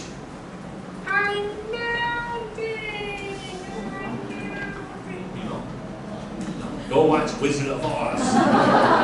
Very, very important movie for cultural background of students. I did not see The Wizard of Oz until 10 years after I was in Taiwan. I never watched it growing up. My parents were terrible. I don't know why I never saw it, but I never watched it growing up. I watched it when I was like 27 years old or something like that. I knew half of the lines in the movie. Never seen the movie, but I knew half of the lines in the movie because the movie is so important in our culture. When the lion starts to fight, he says, "Put him up, put him up." When we're young and we want to play with our friends, we put him up. All of this stuff is in that movie, so watch the movie. Then the hammer, not going to be the ghost. So, zombie, oops, sorry. Water is the witch, and zombie is the hammer. Why is the diary the ghost? Why are ghosts still here?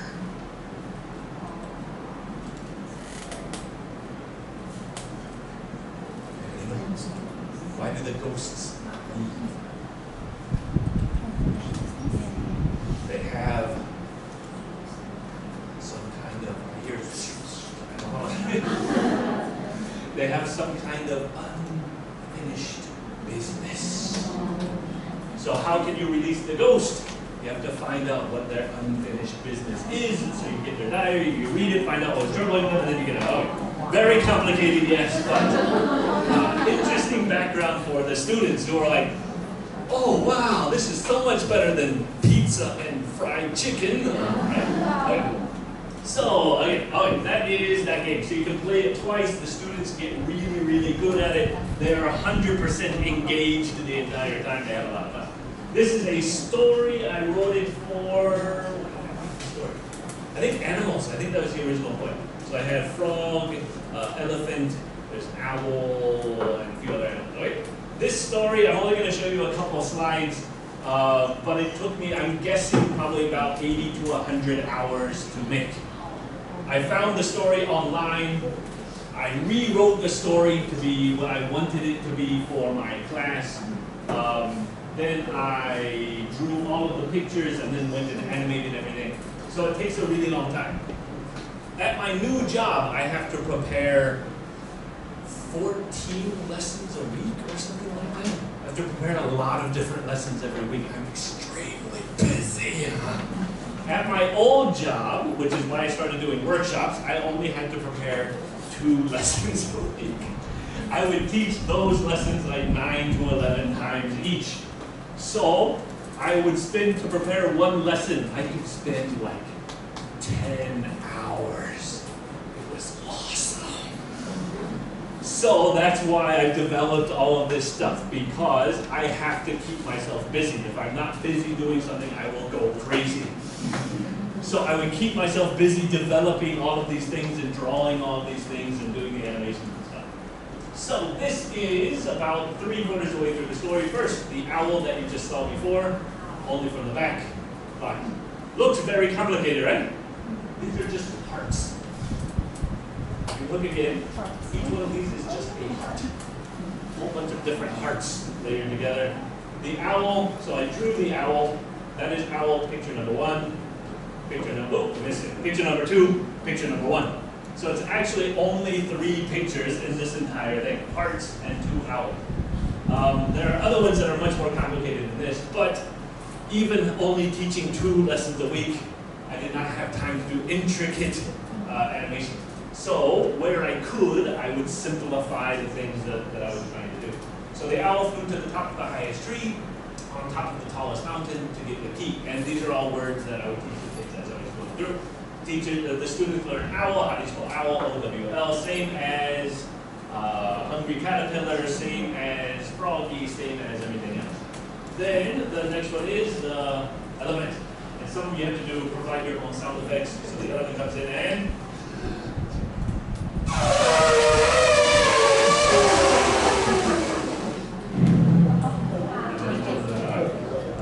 so you can provide your own sound effects as you're teaching the stories if you can't find the ones that go online.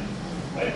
So the elephant moved the giant stone from the mouth of the cave. I think this was the first sound I ever put into any of my stories, was just that dragging around. And then you do elephant, how do you spell elephant, etc. and so forth. And then you have the frog, picture 1, picture 2, picture 1. So again, it's only 2 pictures. This is just a long line. This is just some black shapes. This is like 5 different shapes that are just moving back and forth like that. So it's not as complicated as it looks. Swam in the water, and then you do frog, and then you keep going. This picture, a lot more complicated. Each one of these leaves can move. And I think each one of them did move until I kept crashing my computer and I had to tell the leaves to stop moving. Like the grass, I think is moving. Yes, the grass is moving back and forth. Right? The key is moving back and forth in the owl. So there are lots of little details that you don't notice as you're looking at it, but in your mind it kind of draws you in and puts you in. Then the owl, head over the lock. The elephant comes in, owl flies away. So again, that's just picture 1, 2, 1, 2, 1, 2, 1, 2, because it's flying away. This is like 25 pictures. To open the chest was impossible to do in PowerPoint. So I did it as best I could. Okay. I don't know why that took away. So then they look inside the chest and look down, and then you go into the ending of the story. So again, very simple story, but you're talking to the students, they're asking, their homework in between is all of the animals wanted to get the chest. So for homework, they have to go home and they have to draw an animal and write the animal that they think got the chest. The purpose of the story, no one animal can get the chest. You have to work together. So no one animal can fly to the top of the mountain and move the giant boulder and swim through the tiny river in the bottom of the cave. Right? So again, going back to those card games, emphasize that the students have to work together. They have to help each other in order to succeed. So beyond just teaching English and things like that, you have other skills that you can teach. Okay, this is probably my favorite lesson ever. I'm going to do it in very abbreviated form. I'm going to explain it first. So, this is on the blackboard. So on the blackboard on the right side, you write what it says right there. The students will tell the story as you go along. So I will show you, first you teach them the 4 different kinds of cards. Obviously very important life skill. You have to know the 4 suits of cards. If you don't know the 4 suits of cards, you can't play cards, which is not cool. So then they match those to these. Then you match these to these, and of course you're asking the students. Then you start to tell the story. So, this is a story called The Bad Jacks. What are jacks? The students say, the J. So the jacks are very bad. They like to steal. So one day the jacks were walking down the road, they see this tower. There were no lights on in the tower, so the jacks climbed to the top of the tower and are planning on going into the tower and stealing everything they can. But you need to know two things about jacks. When jacks get scared, they always try to run. You already aware? Remember? Or did I not show you this before? No? Okay. When jacks get scared, they run up. So if there's a hill, they'll run up the hill. If there's stairs, they'll run up the stairs. If there's a tree, they'll climb the tree. Right? Point number two you have to remember about jacks is they get scared by loud noises. The only way to scare a jack is to make a loud noise. So these jacks are going into this tower. In this tower there are 4 rooms. On the bottom is the living room, then you have the kitchen, then you have the bathroom, then you have the bed. Do you notice anything about this? Exactly the same furniture as the haunted house. Reuse as much as you possibly can, and you don't have to reinvent the wheel every time that you do it. So this is all 100% just copied from the haunted house into here. Since I drew everything in here, I can change everything in here. So in a moment when we're stealing things, you can steal the pot on the stove. You can steal the shampoo on the bathtub. You can steal anything that you want in the bathroom, or in the entire place. Okay, so, sorry. That's the end of the story. Okay, so what happens is I have a deck of cards. This is actually a story and a magic trick and an English lesson and an interactive activity for the students. Okay? I will put this, I guess I'll put it right here. I have to be very honest here, very close. So, this is, just so there's no misunderstanding, I took out all of the, not only the jacks, but also the kings and the queens, just so nobody will say, hey, that was good. Okay. There's no face cards in here at all. So, what happens is the jacks are walking down the street. Here are the jacks. They go, and they climb up onto the top of the tower. Okay, so my 4 jacks are on top of the tower. Step number 1, we would have all the students stand up, and they have to tell me one thing each time. Which is the first jack to go in? You guys tell me real quick, just shout it out. Which jack goes first? The hearts. All right, so where does he go? So that would be student number 1. Student number 2 says he went to the, you can go anywhere. The living room, okay. And in the living room, what did he steal? Person number 3 would say, one more time. The lamp. Okay, so he was to steal the lamp. Not very smart, Jack. Should have taken the TV. So on the board, you write, Jack of hearts goes to the living room. He steals the lamp. So the students all write this on their worksheet. And up here, where you can see, Jack number 1, off the top of the deck, goes, I'll put it all the way on the bottom. Okay, so Jack is on the bottom. I usually ask the students, do you want a floor in your living room? No. That's fine. All right, Jack number 2. Which one goes in? Anybody? Diamonds. So Jack number 2, the diamonds goes to the bedroom. Is that the bedroom? Okay, so goes to the bedroom and steals the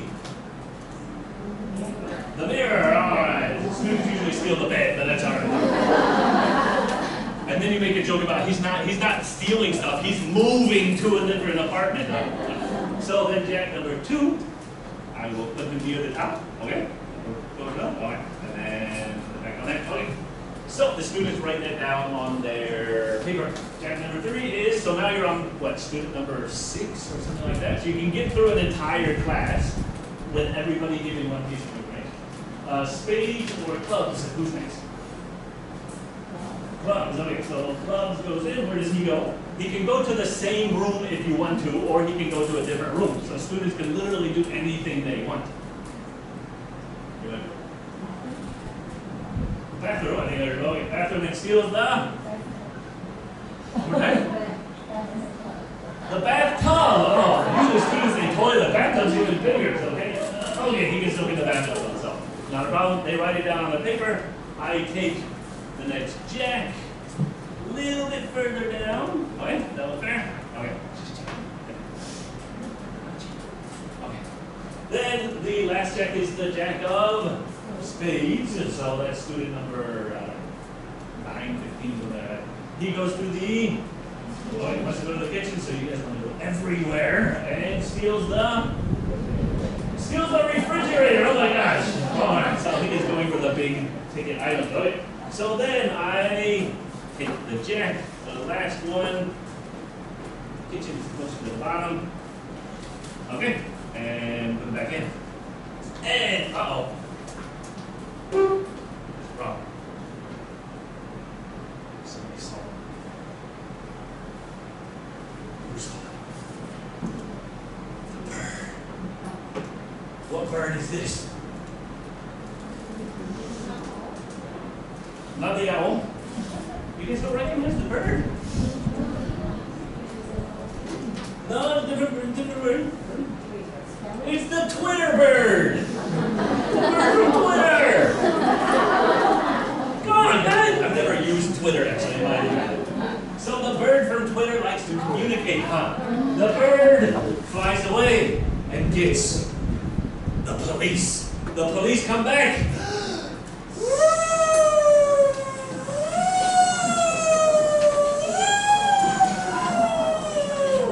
We know two things about jacks. Number one, jacks are scared of loud noises. Number two, when jacks get scared, they go up to the top.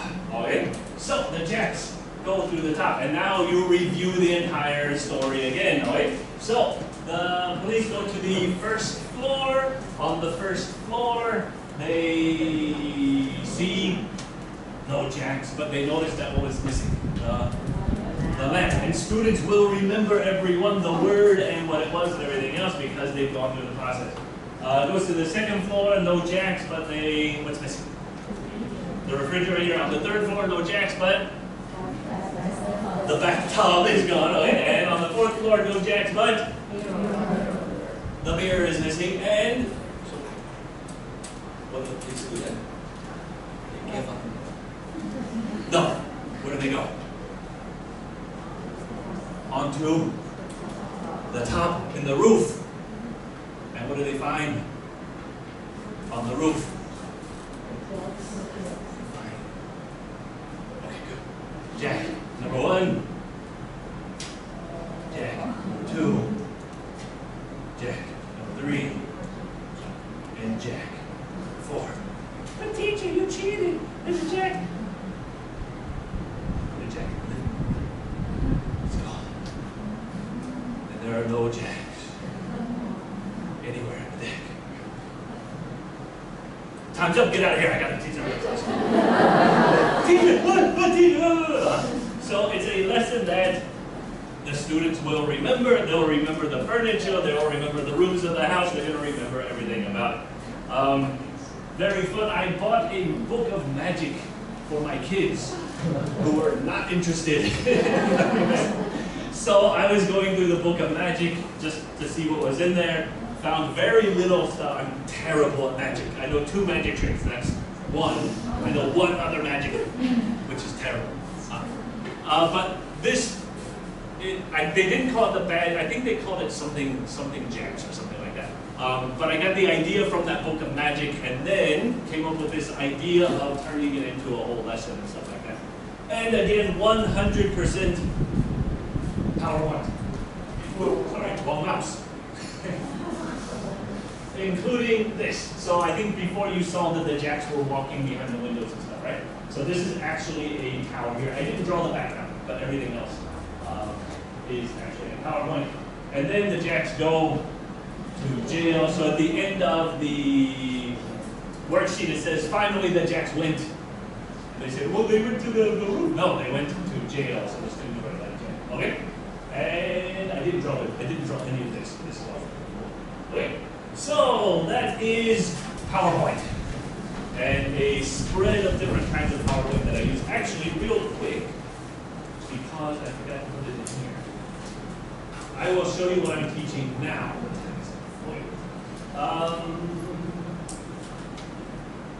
This is literally from what I was teaching last week. So this is North Africa. Right? So I built a format for PowerPoint, and then I built all my lessons into this. So module 10 is North Africa. Students write down M10 on their notebooks. The essential question. This is my little symbol for my email account as well. So anytime my students see this, they know that it's me who is logged into the computer. And the essential question. This is from the textbook. I don't have time to do as intricate of PowerPoints as I was doing before. So what I did is I spent 2 weeks building a framework for all of the PowerPoints that I have. 2 weeks during summer. And then all of the information, I just put it into that format. And then I put lots of pictures in. So we have lesson 1, lesson 2, and lesson 3. So this is what I just finished this last week. And after midterm tests, we're going to go into Egypt and then the rest of North Africa. So I show the students a map. We talk about the different countries in North Africa. The stuff I teach now is completely different from what I was teaching before. On my test, the students have to know the countries. They have to know how to spell the countries. They have to know where the Atlantic Ocean, Strait of Gibraltar, Mediterranean Sea, and Red Sea are. They have to know where the Nile River, where the Atlas Mountains, which are down here, where the Hagar Mountains are down here. So I push my students. I teach grades 6, 7, and 8. This is for grade 6. I teach them, at least they don't know, I teach them at basically a college level. But I don't tell them that. I just say, remember everything on the map. And they do. Because, again, I don't teach and teach and teach and then test.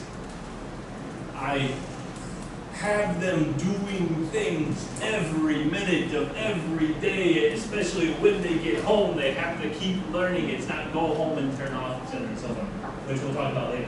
Okay, so then I have different activities. This is Carlton from Fresh Prince of Bel-Air, cultural reference, which none of the kids understand. And this is a map that I have. The kids have to, like I said before, they do the running dictation. But instead of having words, the kids will either color this map from the world map, or I will give them something like this. So I will print this out, put this in the back of the room. First student has to go and look, comes back here and says, right here, in the north, in the top, light green, and then I will check, that student will sit down, the next one will come, and he'll come back and I'll say, oh, here, it's orange, right? So the students are still interacting, even though they're English, because I teach bilingual classes now. Even though their English is essentially not native speaker, but close to native speakers. They're still practicing these communication skills. They're still learning to work together in order to succeed in all of those other skills that we should be teaching. This is another option that I might give them, which is obviously a lot more complicated than I usually use this as a joke. Say, I could have given you this, and they're like, no, teacher, no, it's too complicated. And then we keep, oh. This is my homework. Took me like 3 days to sit down and do it. 3 days to make this one slide. 5 PRC is 5-point reading check. For homework.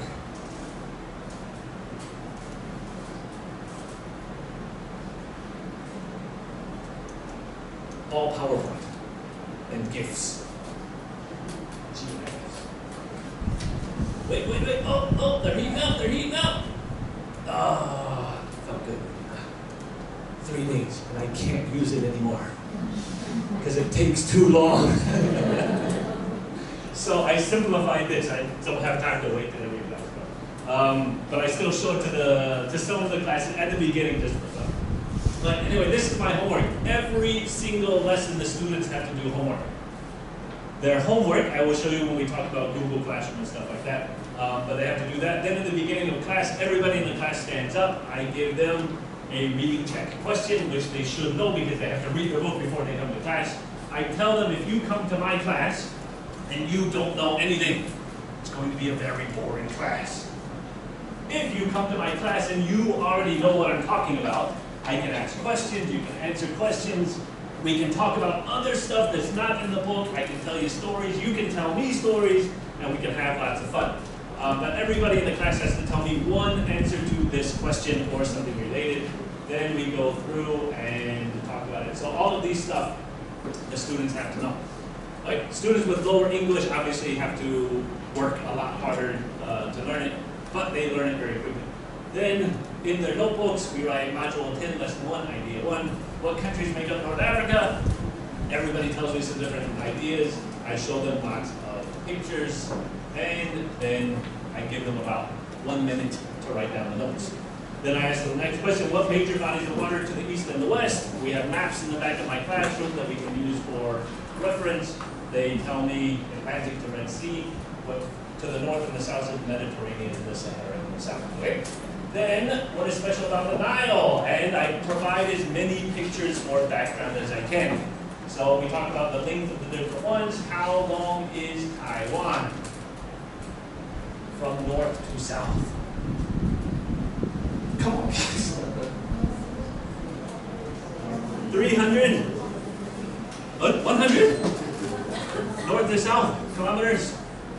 It's about 400, right? Yeah, it's 397. I don't remember that. About 400. So you can use that from Geelong to Kending is about 400 kilometers. This is 6,693, a lot bigger than Taiwan, so they can kind of get their head around how big something like this would be. Again, more pictures, and keep talking about how long is it. Then show them, again, review this. The students will say, teacher, there's a new country, which is South Sudan. Right? So we actually talk about things that are happening in the news. Every single lesson almost I tell them to listen to BBC. Global News Podcast. Every time I step up on the stage, my students say, BBC, Global News Podcast, we know, teacher. Because they talk about all this stuff that we're talking about now. Right, so then, let's get through. We'll talk about different kinds of soil. My students know the different types of soil because I've gone over it like 5 times. Every time we talk about the Nile River, they know silt is very good for plants, clay is very bad for plants, etc. and so forth. Teach them this. I don't teach them all of the specifics, but I give them as many details to make everything as real as possible. And keep going. Oh, so then this is the Aswan Highland here. And we talk about Suez Canal. What is special about the Suez Canal? What is special about the Suez Canal? So we can talk about current events and things that happen and talk about anything that we want to as long as it all comes back to that. So the students are actually in this real conversation as we're going through class. Each one of these little triangles is a ship waiting to get through the Suez Canal, but can't because the ship is stuck there. Right? So we go through Sahara. I searched largest desert in the world, and Google gave me this picture. No idea why, but I like dragons, so I included it in the conversation. And that's what I tell my students as well. There's no reason for this picture, but Google liked it, and I liked it. So these are the different ones. My students know that this is incorrect. I show them this, and they say, teacher, that's not right. Why? The largest desert in the world is... You've been lied to your entire life. The largest desert in the world is Antarctica. The second largest desert in the world is in the Arctic. The third largest desert in the world is the Sahara. So the Sahara is the largest hot desert in the world, but it's not the largest desert in the world, right? So then, so I give them lots of information. This is the Antarctic desert. This is the Arctic polar desert here. And then the Sub-Sahara is considerably smaller than those two, actually. And this is population, so we talk about population density. What do you know about these darker spots? you're going to say, oh, who's that Oasis? Hey, very good. Most people say, there are more people. Of course there are more people, that's what they're doing. But we know that there's water in those places, so most likely there's some form of oasis or something related to it, right? And then what is this line right here? That's the Nile River. So North Africa, almost nobody. And then the Nile River is really, really densely populated, right? So this is the picture which they talk about on the test. I give them this picture. They have to write 3 sentences about the challenges of traveling in the Sahara Desert. So they can talk about the lack of shelter. They can talk about they have to travel on camels because they don't have fuel, etc. and so forth. They have to go from oasis to oasis. They have to wear clothes to protect them from the sun, all that kind of stuff. Right? And this is the Sahara Desert. Usually when you think of the Sahara Desert, you think of sand. But actually Sahara Desert is a rocky desert. It's not a sandy desert. So you have a lot more rocks and stuff like that. And keep going. So then we talk about elevation, the Atlas Mountains, the Hammer Mountain. And that is one main idea. So theoretically, one lesson, usually about 1.5 lessons because it was longer. Okay? So that's what I'm teaching now. I will show you another one that's a little bit different because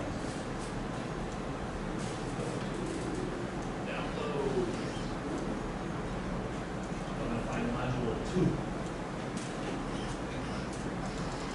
When I had more time, and what I plan on doing, so this, I'm working on year 3 now. I put 3 years into making this stuff. And next year, I will finally have a little bit of free time so I can make stuff a little bit more interesting. So this is something that I did in the first year. So I had lots of kind of fresh ideas and basic same idea, and then we had, oh, that's the axis. Ah, there we go. Okay, so rotation. Do you guys know what rotation is? Okay, so rotation is the Earth spinning around, right, in a circle, and the rotation of Earth. I really like it. It really makes me rotation of Earth. Daytime, nighttime. Teacher, the joke's stupid. I put as many stupid jokes as I can possibly think of into these things. So I will search every vocabulary term that comes up. I will search Google for that term and then joke. Ah, they said they wanted a revolution. France right now, right? Iran, right? The hijab, all things that we talk about in class. I told them, just wait another year. What does a revolution mean? It means革命, but it also means Earth going around the sun one time. They want a revolution. Wait another year and you've got a revolution. Oh my God! This is, however, as I like to call it, a Teacher Daniel original. So this is my own joke as I was going through this stuff. Another one here. This is another Teacher Daniel original. One of my favorite ones. Oh, this was great. She said it was too cold. I told her she has an attitude problem. She has an attitude problem. But latitude, the further you go north, the colder it gets. She's too far north, she's cold. Latitude probably goes south. Teacher Daniel. Terrible. Okay, so this is the kind of stuff that I'm teaching right now. And I think we are officially done with PowerPoint. What time is it? 11 o'clock. Any specific questions about PowerPoint? A lot. I have a question. Do you want to do PowerPoint now and then do audio and stuff in the afternoon? Or do you want me to go through audio and stuff now and then do whatever you want in the afternoon? Who wants to do PowerPoint questions, teaching, things like that now? And then cover audio and video and internet in the afternoon. 1, 2, PowerPoint now. 1, 2, 1, 2, 3, 3, 4, 4, 5, 5, 5. Who wants to keep going through audio and video and everything else, and then we can vote in the afternoon about what we want to talk about specifically. 1, 2, 3, 4. Oh, okay. More than 5. Okay, so make sure you take notes about any questions you have that you want me to show you specifically how to do it, and I can show you how to do it. Alright, so audio effects. Okay, first, do you guys know Audacity? What is Audacity? Acting. Oh, editing. Yes, yes. So Audacity means like you are 过分. But for a computer program, it's an audio editing program. Right? If you have a computer, Audacity is free. Before, I always use something called Gold Wave. Gold Wave is awesome, but it's expensive. So unless you want to try to get a hacked copy of it, it's impossible to get it for free. Audacity is a little bit simpler than Gold Wave, but Audacity has one huge advantage over Gold Wave. Do you know? You know Gold Wave, right? Yeah. Have you used Audacity? Okay. Gold Wave has one big disadvantage. Everything is one track. Everything is flat. So once you put something in, and then you put something else in, and then you say, oops, I messed up the first one, you cannot change it. Because everything is mixed together in one track. So as you're working in Gold Wave, you have to save every 30 minutes as a different file. So you'll have like 5, 10 different files for one piece of audio. With Audacity, it has separate tracks. So you can do the different effects on separate tracks, and then you can go back and change any one track without messing up the original sound, right? So for Audacity, I went on my computer last night because I didn't have it on this computer, and I showed you how to get it. So basically, you just go online. This is my computer screen here. Search for Audacity. Download. First one is, I guess, your whole Audacity here. You can also go to CNET. I'm sure you probably downloaded from something you've seen before. But if you click on download here, it'll take you to this screen. I believe it downloads automatically. Or no, okay, so here you download for Windows. So you click on download for Windows here. Then, excuse me, it will download automatically once you click back, which will make it pop up here if you're using Windows. After you installed Audacity, excuse me, it looks like this, right? Then you open, go to File, open any file. These are some of the files I'm going to show you later on. This is just a random one that I opened. And then you can go to find your sound effects.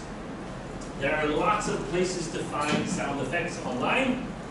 There are only 2 that I use because most of them are way too much trouble. The one that I use to create everything I'm going to show you today is this one. So if you Google search free SFX, all one word, it will take you straight to here. It's like .co.uk. I think you have to join in order to download, but it is free subscription. And I've been a member for, I don't know, 10 years or something. Never had any hassle. So the good thing about this is it's all sorted very well, and you can also search. Bad thing about this is you can only search for one word. You can search for dog, you can search for bark. But if you search for dog bark, it will give you an error message. Right? So, very good stuff though, and very high quality sound effect. The one that I started using more recently, and the one that I teach my students to use because they're little kids and having them sign up for random websites, not always a great idea, is YouTube Library. you cannot go to YouTube and then find the library. You have to do a search for YouTube library or YouTube audio library. When you do a search for YouTube audio library, it will take you to here. You just click on the first one. And this is my YouTube channel. I think you have to have a YouTube subscription to do it. Again, it gives you lots and lots of different options. You play them using the left little arrow here, the little play button. And when you move over here, it will say download and you can download it. Okay, so sound effects are not very difficult to find, but you do have to spend quite a bit of time finding one that suits what you want. And this is an example of things that I have used audio for. So this is a simple conversation. Oh, wait, I don't have the picture from this for the book. I was teaching, what grade was it? Where's animals? Grade 3? Who's an English teacher? You know, animals is grade 3, right? I think so, right? Frog and butterfly and bird. Okay, so this was for that lesson.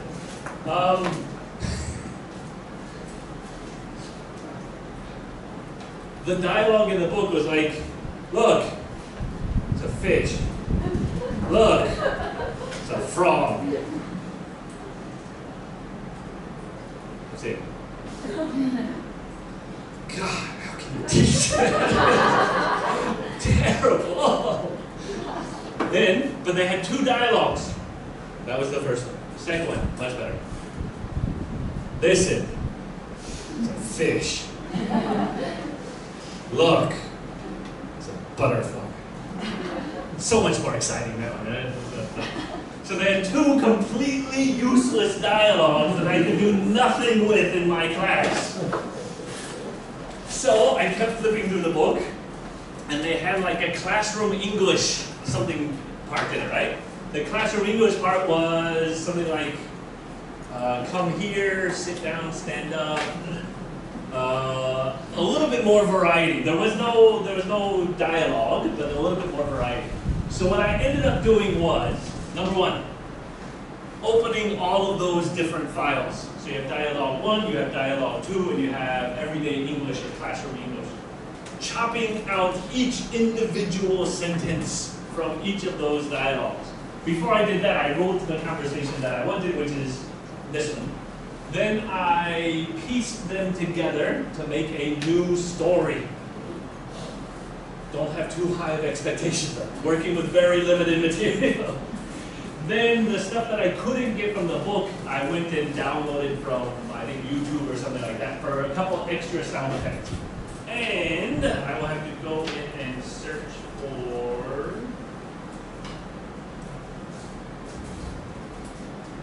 what I made from that. I think it's grade 3, unit 1, dictation. Okay, so I think this is the original, but this is after I mixed them together. Okay? And God, I'm so glad. I still remember doing this. It's traumatic. I still have PTSD from it. Come here. Okay, Mr. Lee.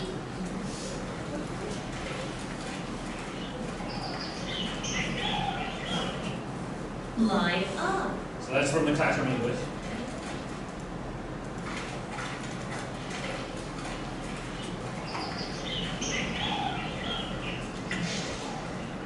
Look. What's this? Oh, that's what it is. What's this and what's that? That's what It's a butterfly. Listen. What's Sorry, we have to that? suffer through the whole thing. It's a frog. We look like students. Listen to the frog. They tried. The sound. Look, is it a butterfly? I don't know. Listen. What is it?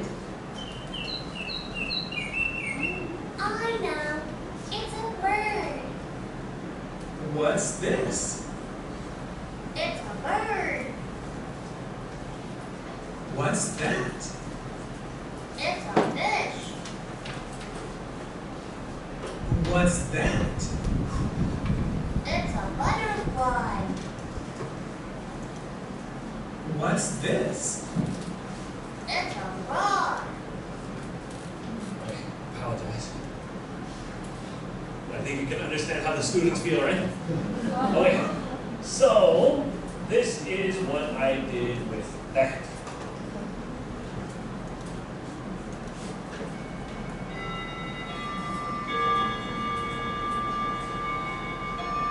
Come here. Okay, Mr. Lee.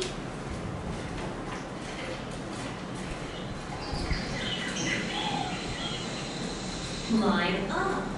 So the students are writing down what they understand as they go along. This is all on the board. Let's go. Add it in there. Look. What's this? But added a sound so that they're actually looking at something. It's a butterfly. Listen. What's that? It's a frog.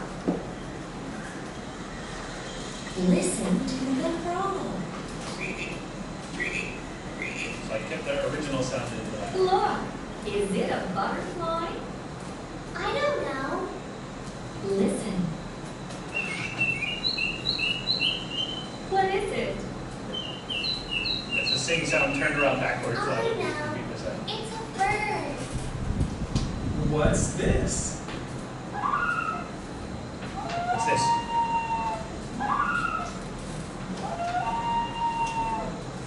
It's a bird. All right. So you can actually add some different sounds, especially if you know what they What's are. that? It's going to ask the students. Oh my gosh! It's a fish. Very big fish. What's that?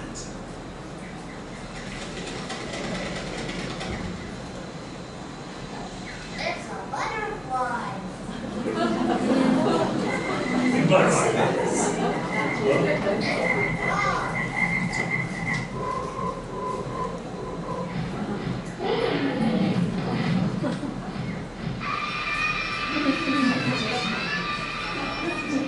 Alright, so add a little bit more drama in there, and of course, all the students stand up. Everybody has to give me one word, and then they can sit down. And all the students say, Come here. Okay, Mr. Lee. pause, wait. So students stand up. First one, yes, they say, ah! So try to make it a little bit more interesting based on the stuff that we have. And the students did enjoy it, especially at the end, just because it's a goofy, and I don't even know what it's supposed to be. I just wanted still a little drama at the end. When you're done with that, there's lots of different things that you can do to finish up the period. This is another one, grade 5. So the conversation in the book, the dialogue in the book was okay. But again, very boring. So it is, my bedroom door is open, my room is messy, it must be Kyle. Amy, where's Kyle? Is this still in the book? Does anybody teach grade 5? Teach grade 5? It's still there? Do you know this conversation or not? Oh, I think this is the book that I got it from. So what I do with grade 5, because they're a little bit older, I don't give them the worksheet. I write this on the board. So they come in, they sit down, they have to open their notebooks. Students are not allowed to bring books to my class. They must bring a notebook, they must bring a pencil, they must bring an eraser. But they're forbidden from bringing their English book. Because if they open the book, they're not going to learn anything. They're just going to look at the book and completely ignore everything that's going on. So they come in, they have to write down this with all the blanks. It takes about 5 minutes. Another thing you can do is, similar to this is grade 3, so you can give them the worksheet with the blanks on it and save some time in the class. So I will play the original conversation here. Grade 5, original. My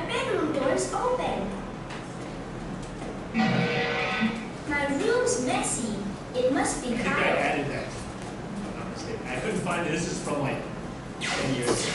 Oh, I added the video games. Amy, where's Kyle? How's this I don't original? know. Maybe he's in the kitchen. Dad, where's Kyle? I don't know. Is he in the bathroom?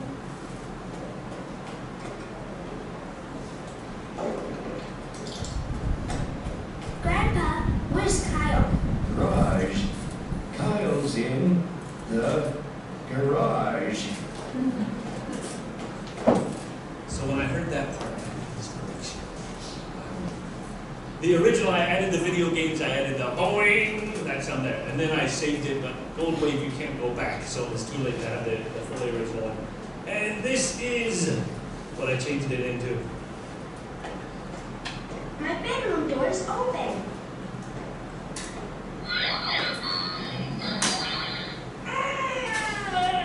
My room's messy. It must be Kyle.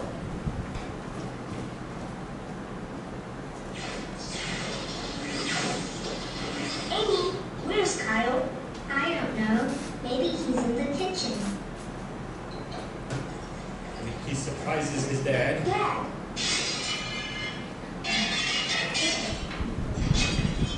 Where's Kyle? I don't know. Is he in the bathroom? And remember, this is grade 5. They're very self-conscious.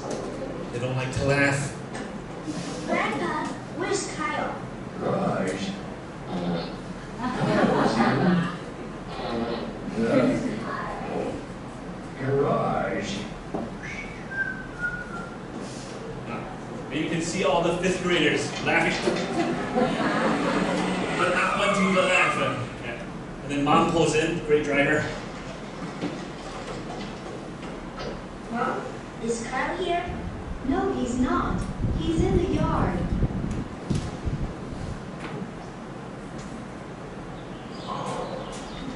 So Kyle's asleep now. Kyle!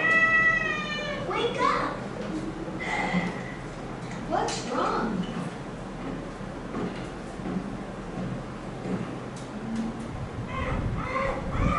Look at my bedroom. Not me. I added a little song from the sisters. Hey, look at Cindy. It's you. What's Cindy?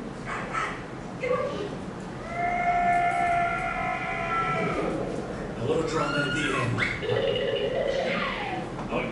So again, you're working with limited, resources, but My bedroom door try is to open. make it as interesting as you can within those confines. Okay. So the students then, of course, stand up. Everybody will tell me one word. You can sit down. When everybody's sitting down, then you can write down your answers and stuff. If everybody sits down, then everybody stands up again, and you do a second one. And that is basically that. The making silly stories and songs. These are some of my students' favorite lessons. Especially the silly stories. The students really like the silly stories. So this is one that I wrote. Sorry, it doesn't look great because I copied it into the new Word and it changed the formatting. So I fixed it as best as I could with about 2 minutes to do it. I wrote the story, and then I recorded the story, and then I added sound effects to the story. Like, beginning of the lesson, first you have students go to the back. This is called bell work. I changed it later to be directions number 1. The students write down random animals and random numbers. So you have the students stand up, everybody gives you a place. You get about 10 places, then you get about 10 numbers, then you get about 10 animals, and that's a class of 30 kids, right? So then they write down random words in these boxes. Very important, but you can't do it right away. Or you can't use it right away, so you're going to use it later. Then you listen to the story. I will see if I have this again. Okay. We are at the zoo today. Lots of different kinds of animals are here. So again, you write the blank students are listening, they write down the words in the middle. So 6 elephants. They are taking a bath in the river.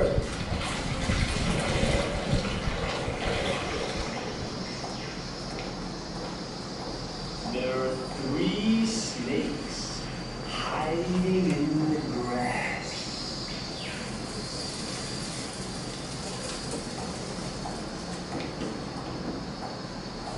There are 2 pandas.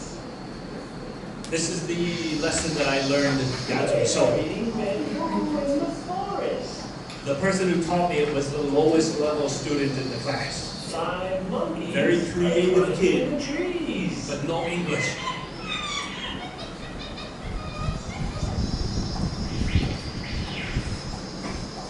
There are 7 zebras playing in the field.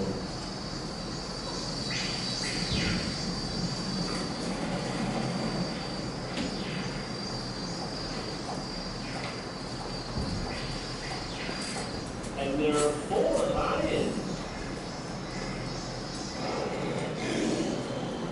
Oh no!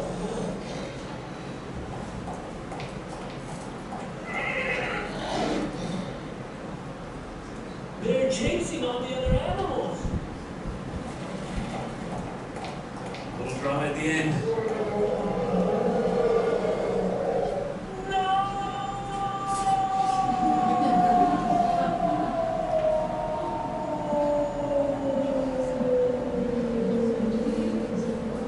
Only 7 more seconds. No. Okay.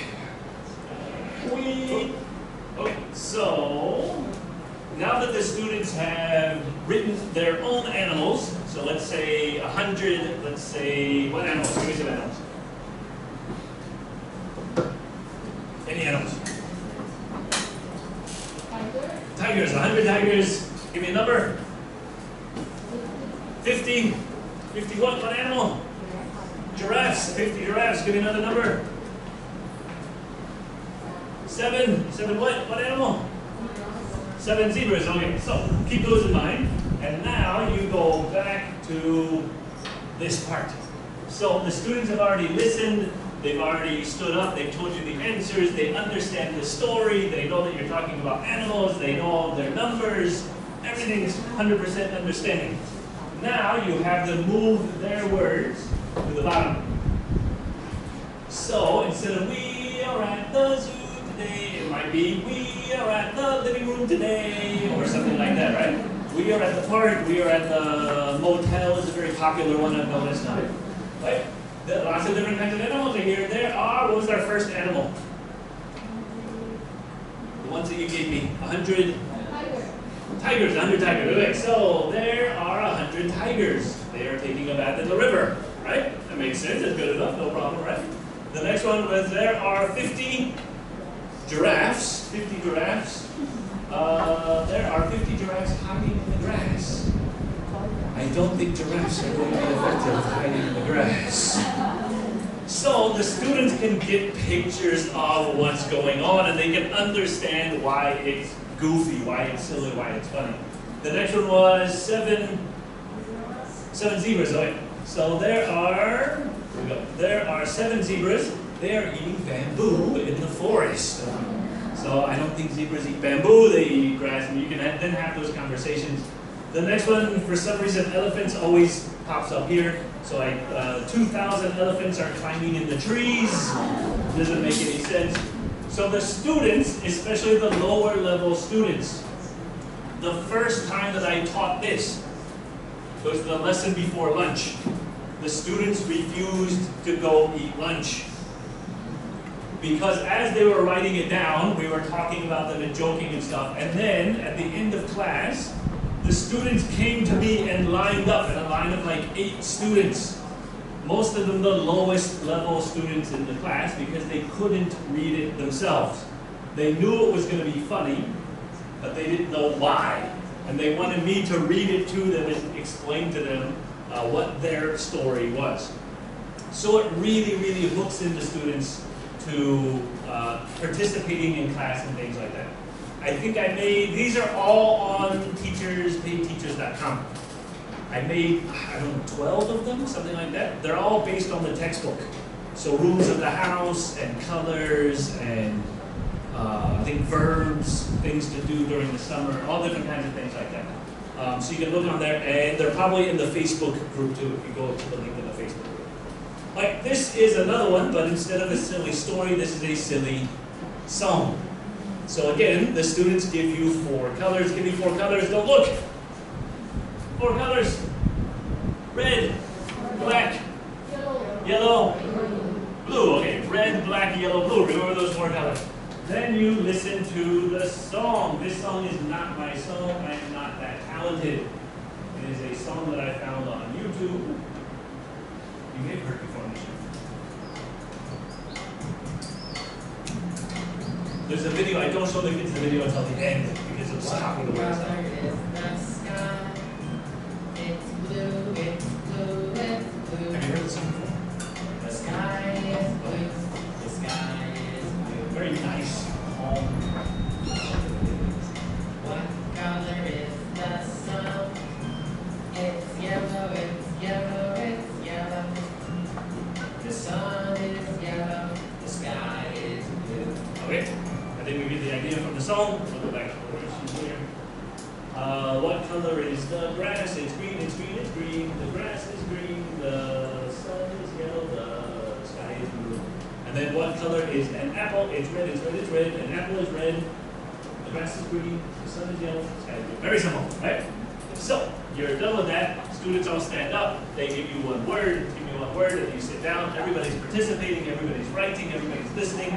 And then you take your colors from here and write them into your own song. Then you have students come up to sing their own songs. What were our colors? Red, black, yellow, blue, right? Okay. So, first one, everybody. What color is the sun? It's no. What was your color? It's red, it's red, it's red. I don't think it'd be a good day. The sun were red when you walked outside. The sun is red, the sun is red. Next one. Oh, sorry, that's not the sun. What's the first one? Oh, the sky. Oh my gosh, that's even worse.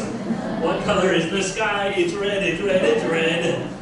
The sky is red, the sky is red. Next one. What color is the sun? It's black, it's black, it's black. The sun is black and the sky is red. I think we have to say goodbye. It's not going to be much longer. Right? And then what color was the grass? What color was your grass? Yellow, right? Of course.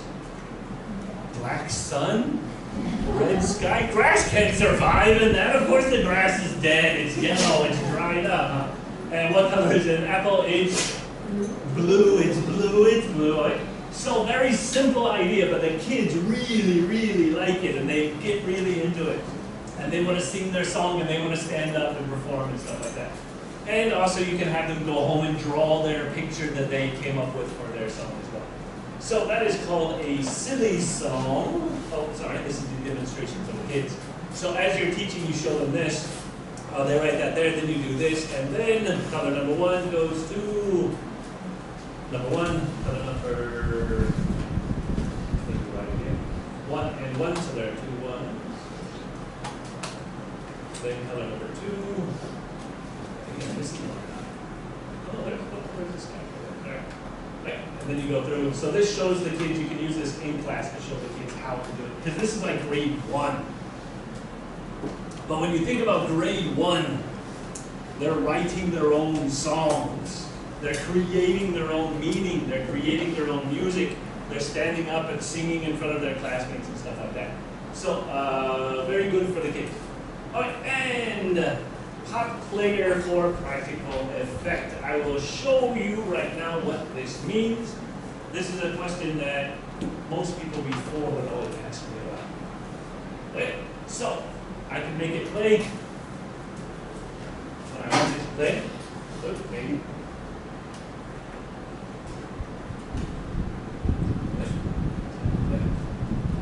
Played last night. Oh, I haven't changed it yet. Uh-oh, sorry. I will do this for you right now. So this is, I just downloaded Top Layer, I think, yesterday on this. So if you go to Preferences, I'll show you this in specifics here in a second. Mouse, and this should be play and pause. Right button should be jump backward. And apply, and okay. Lots of different kinds of animals are here. But if they didn't understand, you can pause it and then back up and play it again. Lots of different kinds of animals are here. And if they still didn't get it, you can go back and do it again. Lots of different kinds of animals are here. Because when you're doing the writing on the board, you don't tell the students any answers. So 6 elephants, if they don't know elephants, they say, oh, then you back it up. There are 6 elephants. Even if they don't know the word elephant, they can still say elephant. You say, very good, elephant. And you spell it wrong. You spell it elephant. Why do you spell it wrong? Because that's what they said. If they say elephant and you write elephant, you are lying to your students. You are not being intellectually honest with them. They will not realize they made a mistake. They will not know how to get better. But when you listen to it the next time and another student raises their hand and say, oh, teacher, elephant, not elephant. Then the original student, without looking stupid, because nobody remembers who said it anyway, they say, oh, but they're already sitting down. They sit down after saying elephant, thinking, yeah, I'm cool, I got the answer. Later it gets corrected. And then they realize, oops, I made a mistake. They know what mistake they made. They know how to correct it, etc. and so forth. So you can do this just by using a regular mouse and nothing else.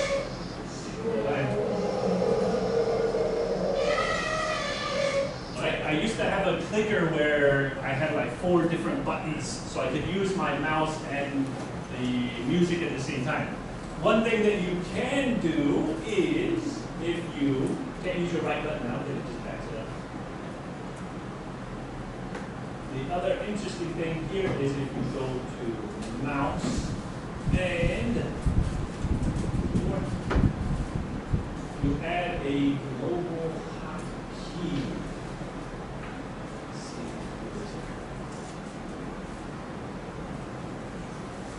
There you go. And then pause. Space. Okay. And make that a global key. Then you add another one, and I want this to be playback. And I send it backward. I want the hotkey to be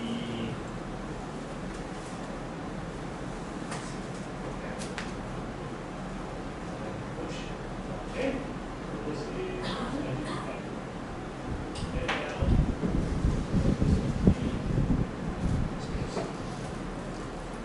okay, and now I go back to my PowerPoint. So while I'm showing you this, I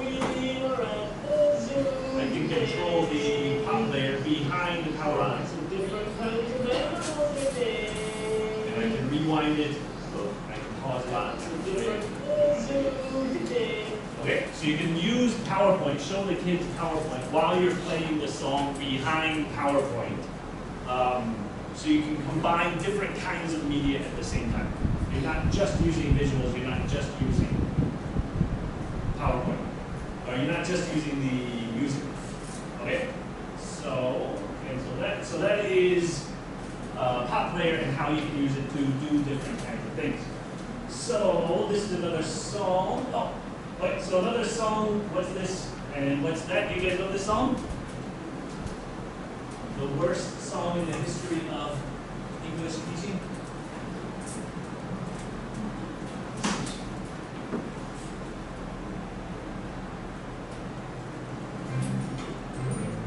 You heard this song before? hopefully they've improved in the last 10 years. I don't know. What's this? It's a frog. What's this? It's a fish. What's this? It's a bird. What's this? It's a butterfly. Hello. Hey. Oops. Terrible, right? One of my students' favorite lessons ever. When you teach this, it's just straight from the book. Most teachers, what do you do when you get to the songs?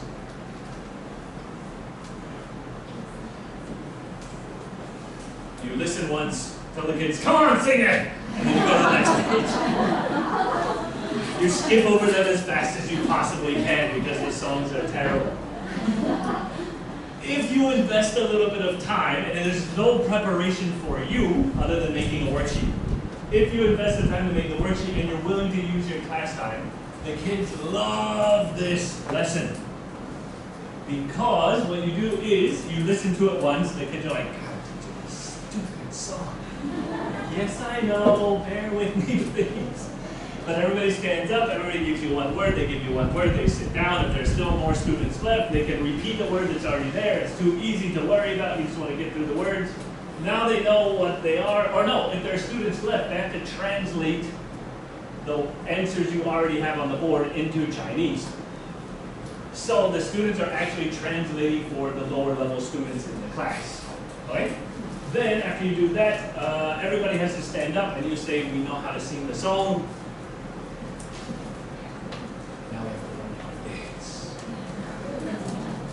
But I'm not going to teach you how to dance. You teach me how to dance. So you read the first line together. What's this, right? I think it's the first one, right? What's this? The students say, what's this? You say, what does what's this mean? They say, 这是什么东西? You say, we need an action for what's this. Some of the students will say, so whatever they do, you use that and you have them vote. Why? Teach them about democracy.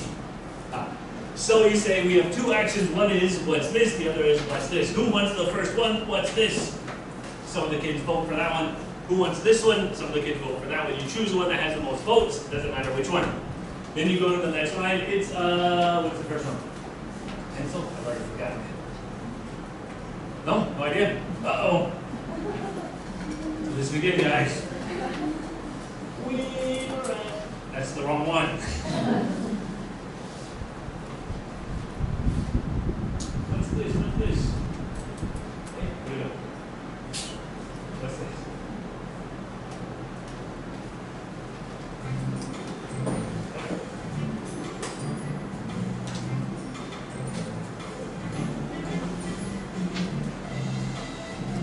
Oh, man.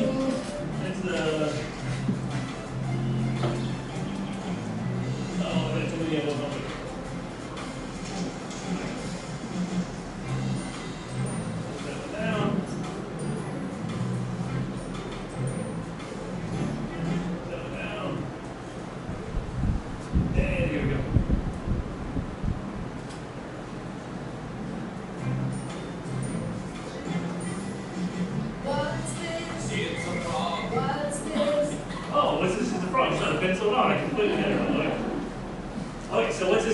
Then you have to tell the students, do a frog. So we did an action for a frog. Of course, the kids are going to be jumping all over the ground and everything else.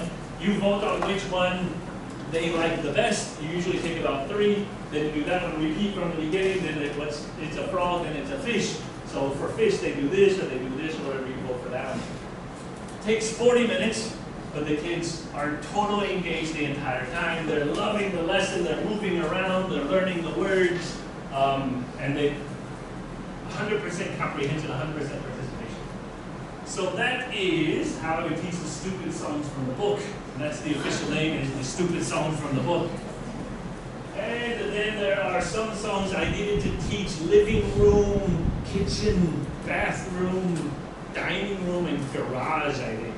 There are no songs in existence that teach living room, bathroom, kitchen, dining room, So I had to make my own, and I will change this to top later if I can. No? Oh my gosh, this is not allowing it to wait file. Let's see what happens. Ah, there we go. Again, this is me.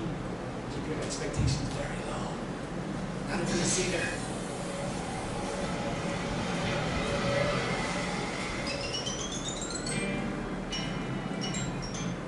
We watch TV in the living room. You got living room, and you got basic activities, verbs. Watch TV in the living room. Well, alright, go back. Beavis and Butthead, a show that was on TV when I was young. In the bedroom, bedroom, we go to sleep in the bedroom and dream some crazy stuff. Something like a dream. We go on in the bedroom, the bedroom, the bedroom. Bathroom. Go on in the bedroom. Go number one. Also go number two.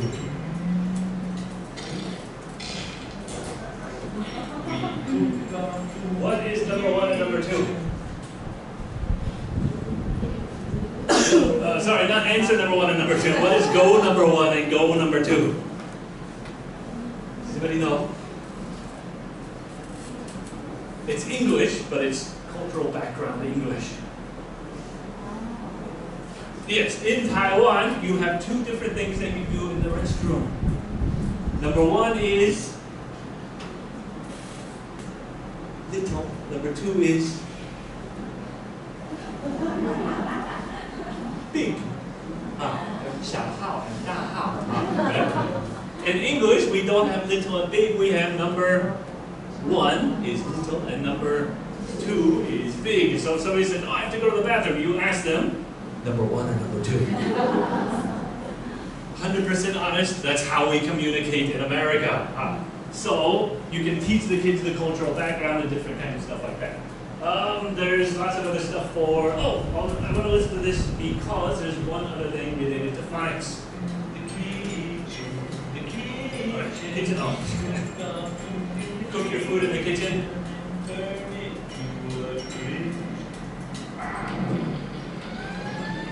Turn into a crisp. Eat. Then you have a food fight. That's the kitchen. We run and play in the backyard until the sun goes down. What sound is that? Americans will all know it. Tigger from Winnie the Pooh. 什么跳舞啊 right? Yeah, he always said, woo! That's the sound that he always made. We park our car out in the garage. One more time. In the garage, we park our car out. What is the answer? Garage is where you do it, but what are they doing? If the students stand up and say, park our car, I say, no. Because that is not what you heard.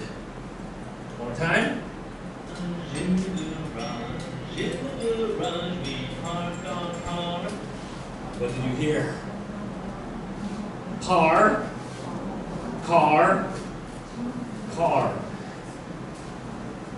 In the garage, we park our car out. Car. I didn't realize this until I was teaching it. And every single class, oh, teacher, car. I was like, what are you talking about? Every single class would say, car. And it is car. Why is it car? Because something called sticky vowels, where the A pulls the C over from the last word. So it's par, P-A-R. The K sticks to the R. We don't say our. Nobody ever says our unless you teach O-U-R. A-R-E and O-U-R are exactly the same pronunciation. There's no way to differentiate the two other than context of the sentence. So the K is pulled to the R, car. And then the last one is car, so it's actually car. So then you can teach students about sticky vowels, and you can point those out as you're teaching phonics and stuff like that. So that was one thing about that song.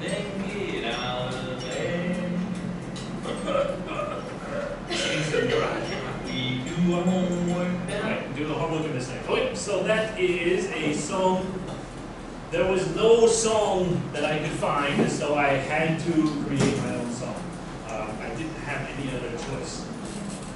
So that is something else that you can do with that one, and that is Pop Player. If you download Pop Player, do a Google search for Pop Player download. You will have Pop Player download from Dong. It's a Korean company, I think. So that's their Korean name. CNET is what I mentioned before. Most things you download through CNET because they check it for viruses and stuff for you, so you know you're not downloading anything bad.